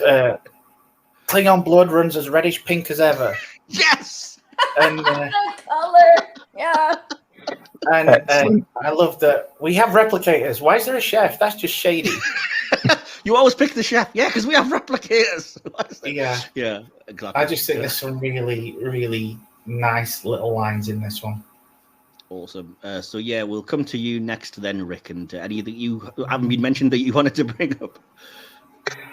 DK didn't mention it. It has been mentioned, but and childish as it is, it was an honourable bowel movement. Just cracks me up. Yep, one of the best. Anything else, or can we move along to Mary? No, I think move along because think Yeah, DK covered all my other ones. Fair enough. What about you then, Mary? The other one that I had was actually where Dr. Ta'ana wasn't sure that she had turned on the safety protocols. And it was just so very, she's the chief medical officer, and her lack of care about somebody potentially she gives really 0 F's just generally. Yeah. And I love that about her. And it tickled me. That one tickled me. Yeah. There's something about the way Gillian Vigman plays that character as well, where she's just constantly, she's like Dr. McCoy times 10, the way she's just crusty and like, I don't give an F. What are you talking about? Just get on with it. Like, it's hard to put into words, but yeah, I know what I mean character-wise. I thought that was maybe her cat side overruling her medical officer side. Yeah, maybe. Yeah. Well, you forget she is a cat. Well, a Caitian, at least. Mm-hmm. Awesome. Right, so I have a few things then. I wanted to mention, first of all, they actually do something with the Temerian guy, Caitian, and something pretty funny, which is when Boimler thinks he's understood the language and then unwittingly insults him. So he basically calls him fat in Temerian. I forget what it is, but it's just pretty amusing. I think it was like the Myra, when he said Myra instead of somebody else's name.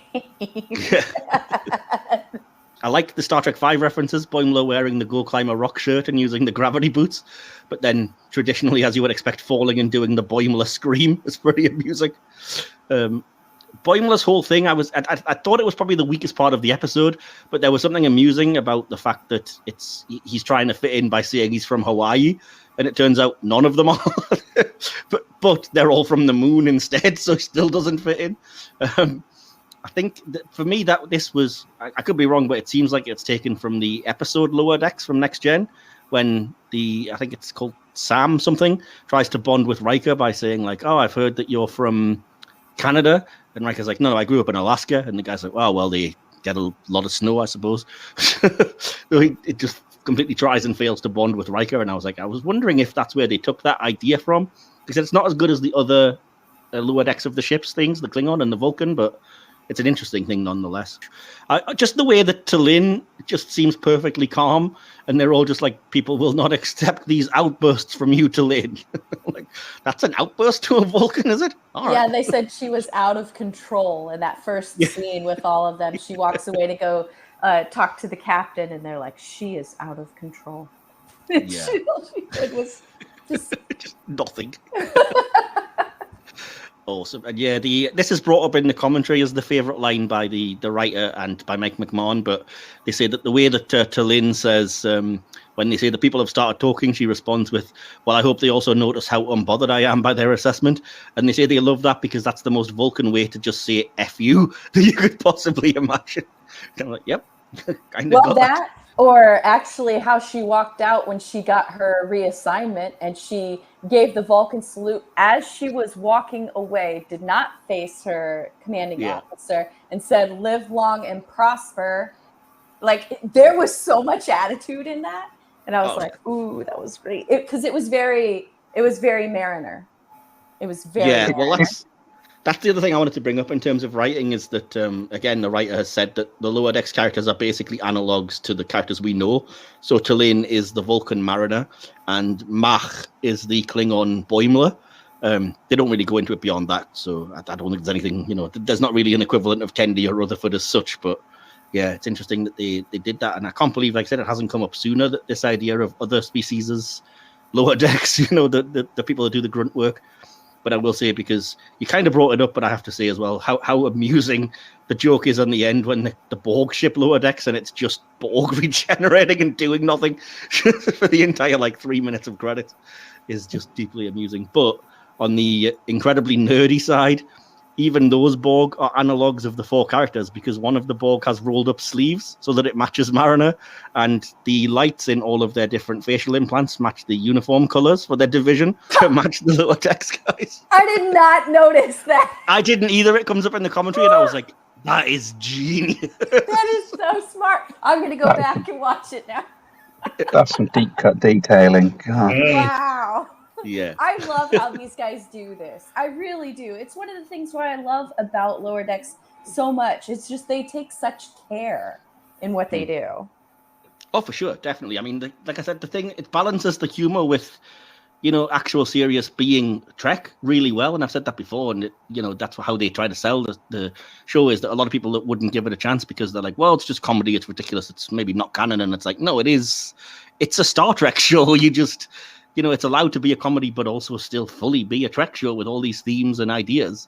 And that kind of relates to my last point that I was going to make about the writing and plot and ask you guys about, which was, I was genuinely surprised that at the end of this episode, like I figured the three ships would come together in some way, but I did not expect the big reveal about that it was the Klingons that had been working with the Pakleds, that they'd basically conspired with them to frame Captain Freeman, and they were trying to discredit the Federation, but naturally being, a nicer Klingon, Mach, challenges as captain in that Klingon style, takes over and says it's dishonourable. And yeah, you basically have the really cool firefight with some cool adventure music and stuff at the end there.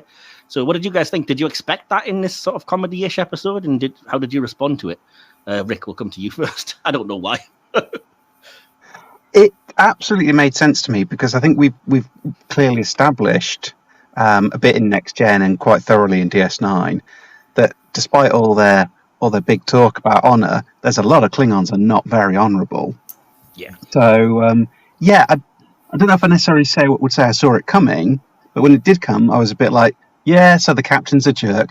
But also, kind of like, well, we started on this Klingon ship with the challenge to the captain, and we never explored why that happened. So actually, was that first officer actually pretty the honourable one? And is Mark jockeying for a position where he's going to have to do the same thing? Yeah. So yeah, it was massively consistent for me. I thought it worked. It fits, definitely, because as you said, you're following Mark the whole time, and you're like, he's building up to challenging the captain, but you don't know what reason there's going to be for it. And I mean, as soon as the captain hit the Targ, I was like, oh, that guy's dead. You can't kick the dog, metaphorically speaking, and live in these shows. So he's a goner right there. And then the Targ obviously is the one that turned on him and turned the tide of the fight. So the bit of poetic justice there. What was I saying? So yeah, and I will say the other sort of humorous thing that I forgot. I know it's a kind of old recurring joke, and they've probably played it to death, but I still laughed at the Pakleds when they were like, we need another one of those things, we used it. And it's like, it's a bomb, you use it once, what are you talking about?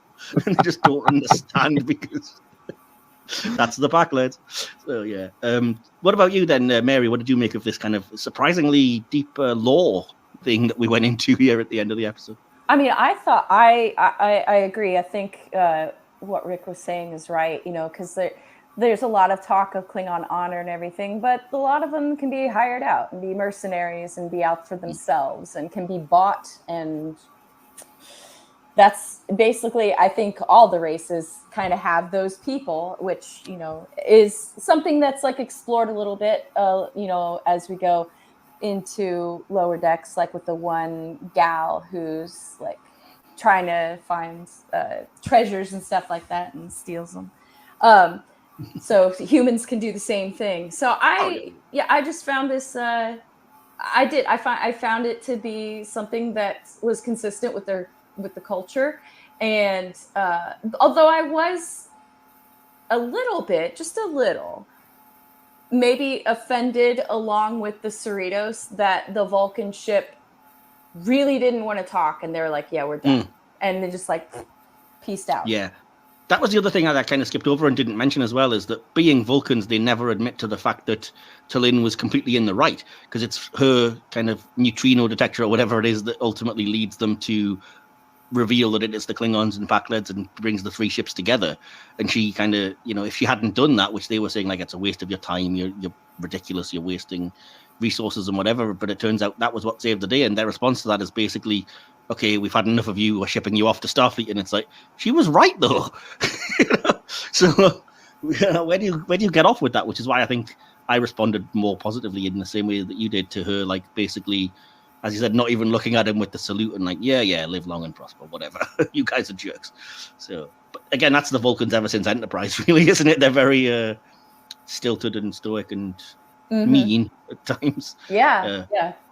I guess I found them a little bit meaner than maybe I had expected them to be. It's weird because they seem to fit the Enterprise as in the series Enterprise Vulcans, more than anything we'd be used to from the era that like Lower Decks is in. But I think I was kind of visually cued in for that because it's clearly an Enterprise era Vulcan ship to start with. So I was like, okay. So my head was already going to that place. And again, the Vulcans, like any other species, there's different types, and so you will get the odd ones that are jerks to the ones like T'Lyn that aren't, that are quite reasonable. So progressive. I think she's probably in the right place being on a Starfleet ship, whether she likes it or not, I think. So cool. What about you, DK? Any thoughts about that in general, or no? Just with regards to the lore, I mean, when you compare the runtime on this to the runtime on the animated series, it's only marginally, a marginally longer runtime, and the sheer amount of characterization and lore that they put into this episode.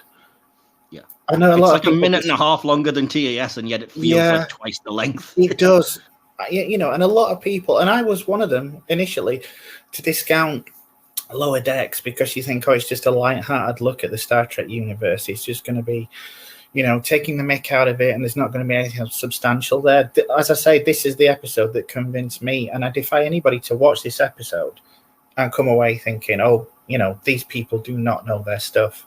Because, as I say, you compare it to the animated series, and it's just miles ahead. And I say that as a fan of the animated series. Oh, yeah, I mean, but the animated series is the 70s and was a very different beast.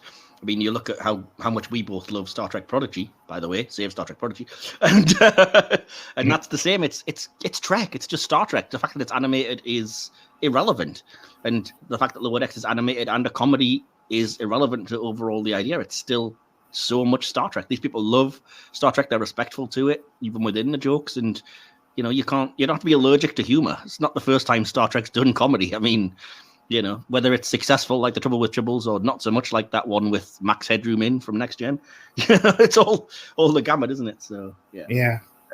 But in terms of like the reasons why it stands out as proper Trek and can be a lot more serious than you might think, one of the reasons I think for that is the acting, which again conveniently brings me to that section. So Mary, what did you make of the acting just in general, and do you have any like highlights that you would you'd point out from this?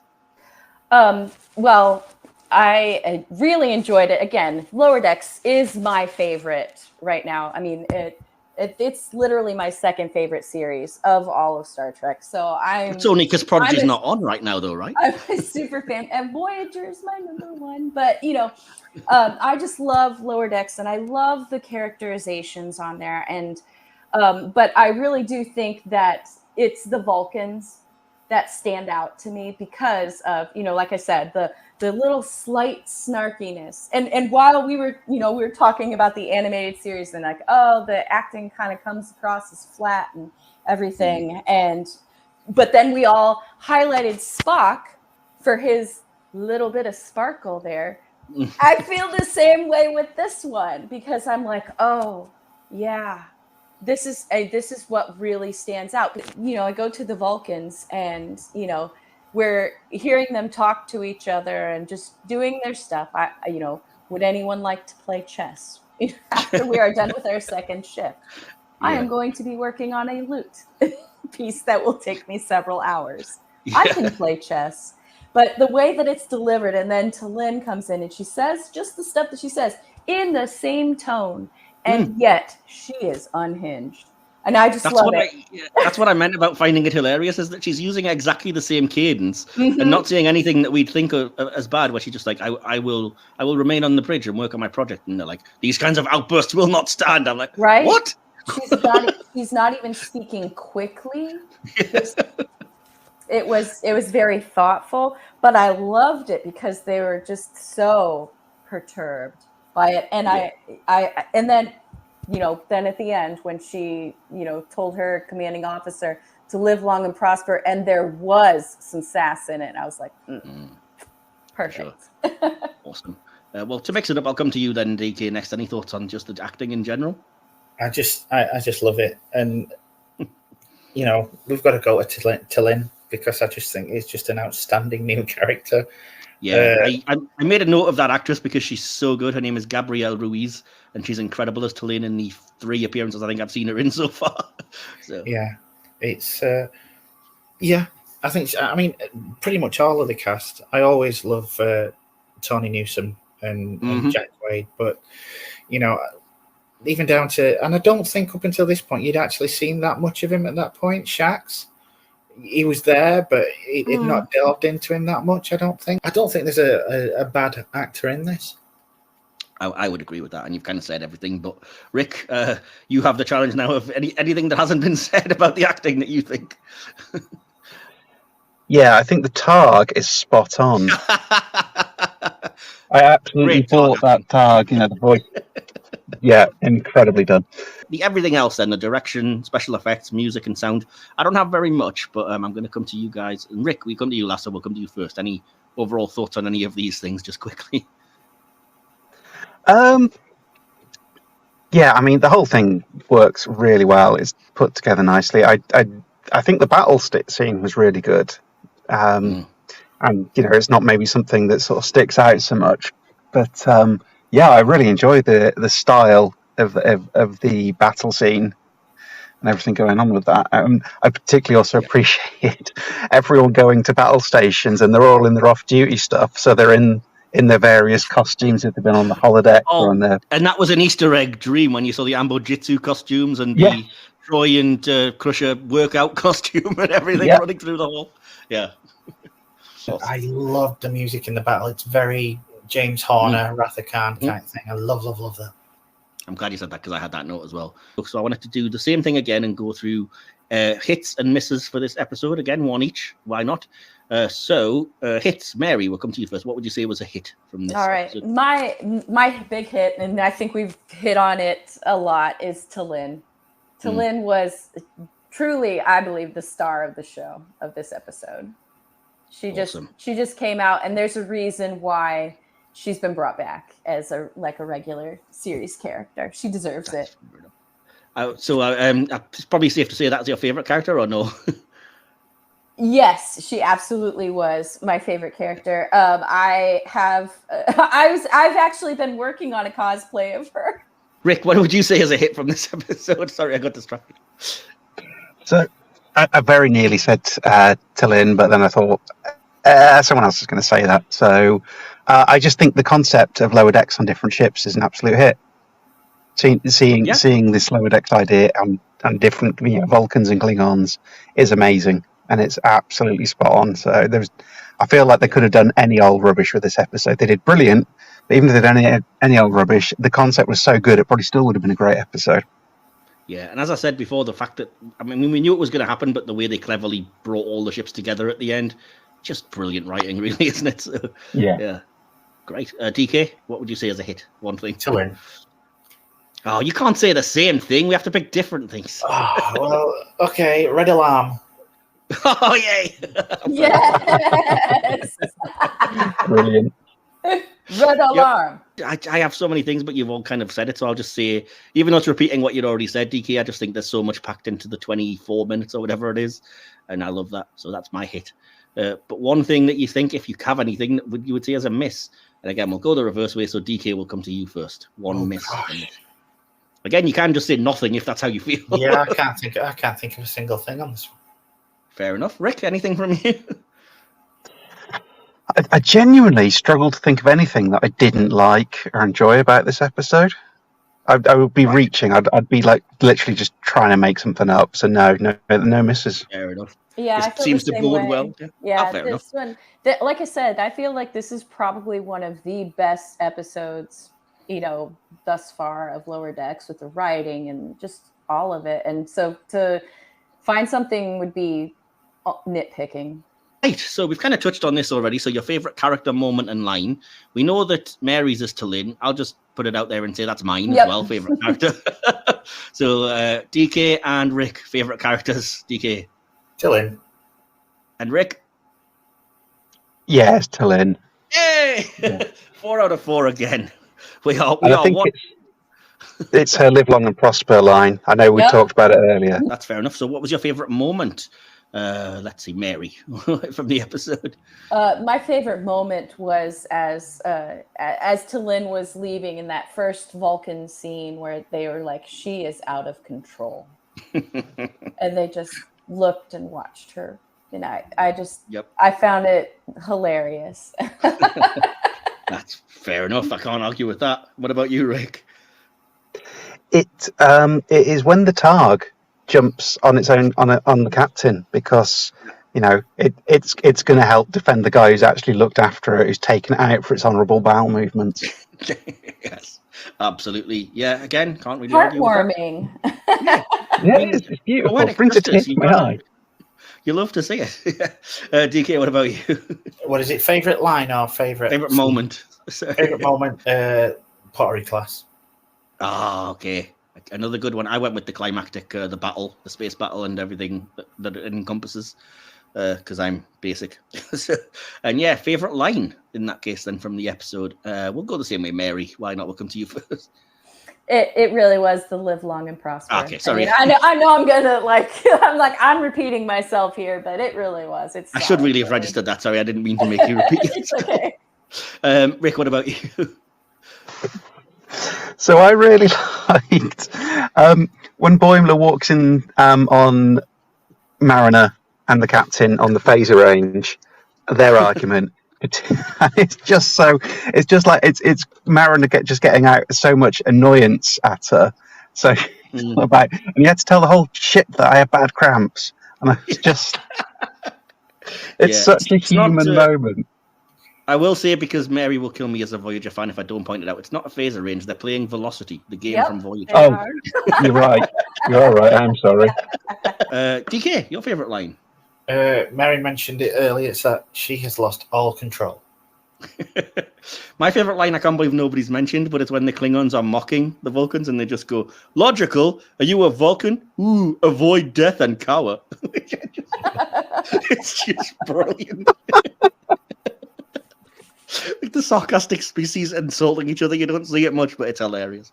Right, we're almost done, I promise you, listeners and viewers. But again, I have to pass over to you, DK, for the audience response in our subspace communication section. Incoming transmission. From Tom on Facebook. Tom Swain, yeah? Yeah, he said, "I love the crossover into glimpses of Klingon and Vulcan lower decks. This episode did make me wonder why we don't see officers out of uniform more often. However, the thought of all crew having a bridge buddy seemed a little far-fetched. It's great that they touched on the human element of wanting to belong. After all, that's one of the reasons places like Hit or Miss exist." Oh, thank you for that bit of ass-kissing there, Tom. Right, and the next one's on, just bear with me, I've got to switch things in. And on X, David Muller, at Analog Dave, says, "I actually never watched much of the animated series, but I love Lower Decks. It's my favourite Star Trek series right now." Kindred spirit, Mary. Vince Anthony says, "I'm very excited to see where they go with T'Lyn. Vulcan Starfleet members are my favourite Star Trek characters by far." Jonathan Leon says, "Red alarm, red alarm." Yep. And then you posed a question, Mike. Which ship would you want to serve on? A Borg Cube, 90182, Vulcan Cruiser, Cheval, Klingon Bird of Prey, Ch'Ta, Pakled Clump Ship, Pakled, or USS Cerritos? I will say I can't take credit for that. It was actually a promo thing that Paramount Plus put out, so I shared it as a picture just to represent the episode. I shared it as a picture on all the Facebook groups, and everybody, as I should have expected, completely ignored the question I asked, which was, "What do you think of the episode?" and answered the question, "Which ship would you like to serve on instead?" So there we go.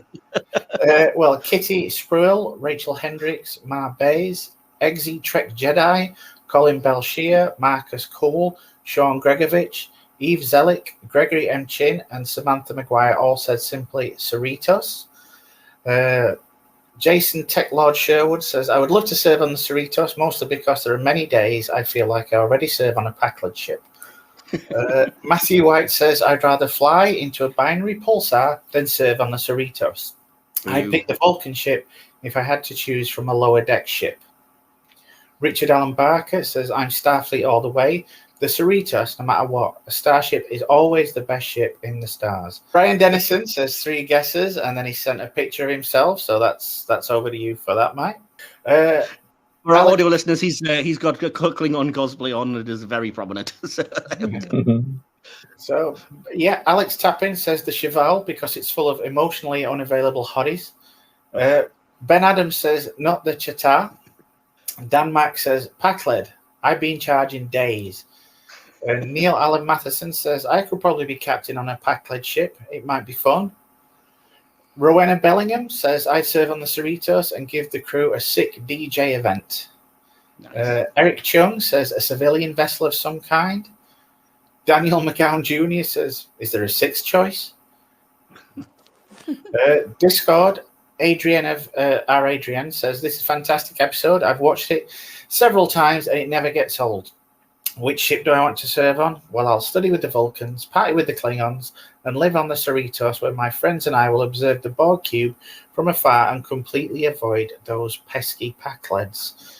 And I've got one more here from Angela on Facebook, who says, I enjoyed it, and on reflection, it also suggested how much people of different races and cultures have in common with each other. It's obviously a piece about the importance of being yourself and not change who you are in an effort to fit in. Also, I want a Klingon doggo. Nice. Understandable. Okay, so is that the last of the audience response then, yeah? It is, yeah. Fair enough. So we're on to the usual then, the conclusion and score out of 5 Starfleet Deltas. I feel like we're probably going to end up with a better score than we did for the time traps. So let's see, how have I done this? Mary, we'll come to you first for your conclusion and score, please. Well, like I said, I'm going to keep on saying I love Lower Decks. I think Lower Decks is always solid, but this episode, in and of itself is one of the best ones that they have. I give it a 5. Okay, fair enough. Rick, what about you? What would you say about it, and what would you give it? It's an episode that takes the Lower Decks concept and then runs with it in a whole awesome direction to give us a bit more insight into other races, and it makes the absolute best of it. 5 out of 5 Deltas. 5. Wow. Okay, 2 perfect scores. What about you, DK? Not only is it fun, but it fits so much into a small runtime. I could have sat through double the amount of running time for this one. Other than that, I can't fault it. I've given it 4.5, and that's literally, that is just because of it's too short to me.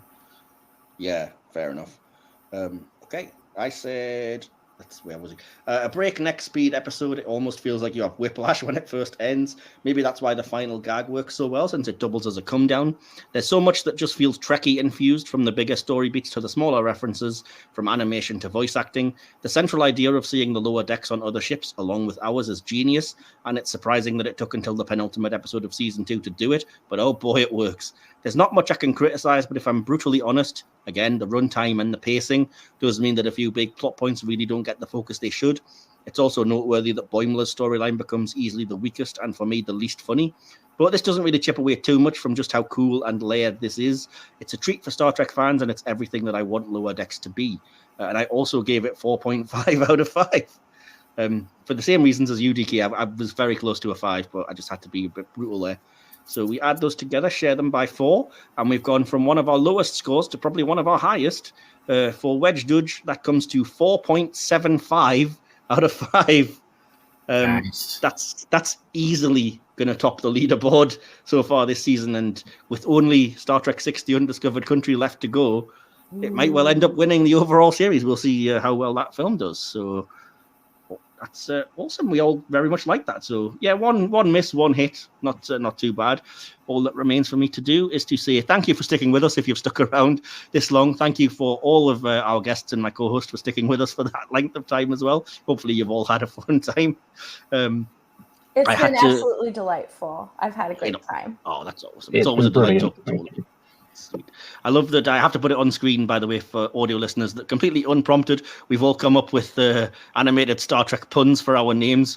So, so from Lieutenant Mo Wills, I'd have to pass over and say, D-Curious, anywhere that you want to shout out or anything you want to say before we go? Well, I am on Blue Sky, but I've done absolutely jack with it so far, so pretty much no. Fair enough. So, Airy, where can people find you on the internet? And is there anything you want to shout out? They can find me pretty much everywhere. I have TikTok. I have an Instagram that's dedicated to my cosplay stuff. I'm also on, I'm on Blue Sky, Threads, Shitter, whatever you want to call it. I call it Twitter. It's the only thing I'll dead name. And let's see, what else am I on? I'm also on, oh gosh. I'm looking at all of my things because I do Hive. I'm actually on Hive too. Wow. I've never even attempted to join that. Yeah, so I'm on a bunch of things, and if I maybe post on each of them at least once a week, but I'm the most active on Twitter and TikTok. That's fair enough. I'll try and find the links to put in the description, but I think you're usually under flutemusik with a K. Is that right? Flutemusik with a K. You can pretty much find me. Yeah. For some reason, TikTok just can't understand the word flute. So all I ever hear whenever your things come up is flutey music. And I'm like, geez, Louise. Yeah. The word flute is not that complicated, TikTok. And finally, Arix. Brilliant. Love it. Where can we find you on the internet, and what do you want to shout out? So I'm on Mastodon. I'm on Instagram. I can't honestly remember my handles off the top of my head. I've recently changed jobs, so my schedule's been all over. I've not posted anything anywhere, so I will be getting used to things and sort of return to them. But also, in the same vein, my podcast 10 Backward is out there and fairly easy to find if you search 10 Backward, and that is more of me talking. Yay! About Star Trek. Always good stuff. Yeah, glad to have you back podcasting and everything. So yeah, and again, thanks so much everybody for this episode. I think we've all had a great time, and it's great guests and great co-hosts. So can't thank you enough for joining us, guests and listeners. That's gonna do it for us for this episode. Stay tuned. As I already said, we are finishing our Klingon-based series with our next episode, which will be a review of Star Trek VI: The Undiscovered Country. And that will be myself and DK being joined by regular returning guests, Sandra Everson and Adrienne of SoCal. So, join us for that, and let's see if the Undiscovered Country can top Wej Duj on that leaderboard. So, in the meantime, be nice to each other, enjoy the various animated things that are coming out at the moment, and do remember, we are Starfleet. Live long and prosper. Kapla. Live long and prosper. You have been listening to the Hit or Miss Star Trek podcast, hosted by Michael Wilson and DK. Created, produced, and edited by Michael Wilson. Additional material produced by DK. Music by Timeless Journey. More information can be found at soundcloud.com/Timeless Journey. The Hit or Miss Star Trek podcast is based on an idea by Michael Wilson and Will Templar. Follow the podcast on Instagram at HoM Star Trek Podcast, or look for the Hit or Miss Star Trek podcast under Facebook groups. Links to all our social media accounts and more are in this episode's description. This podcast is available on YouTube or wherever you get your podcasts. Just look for Silver Screen Hit or Miss Star Trek. This has been a Mike's Podcast production, copyright 2022. Thank you for listening.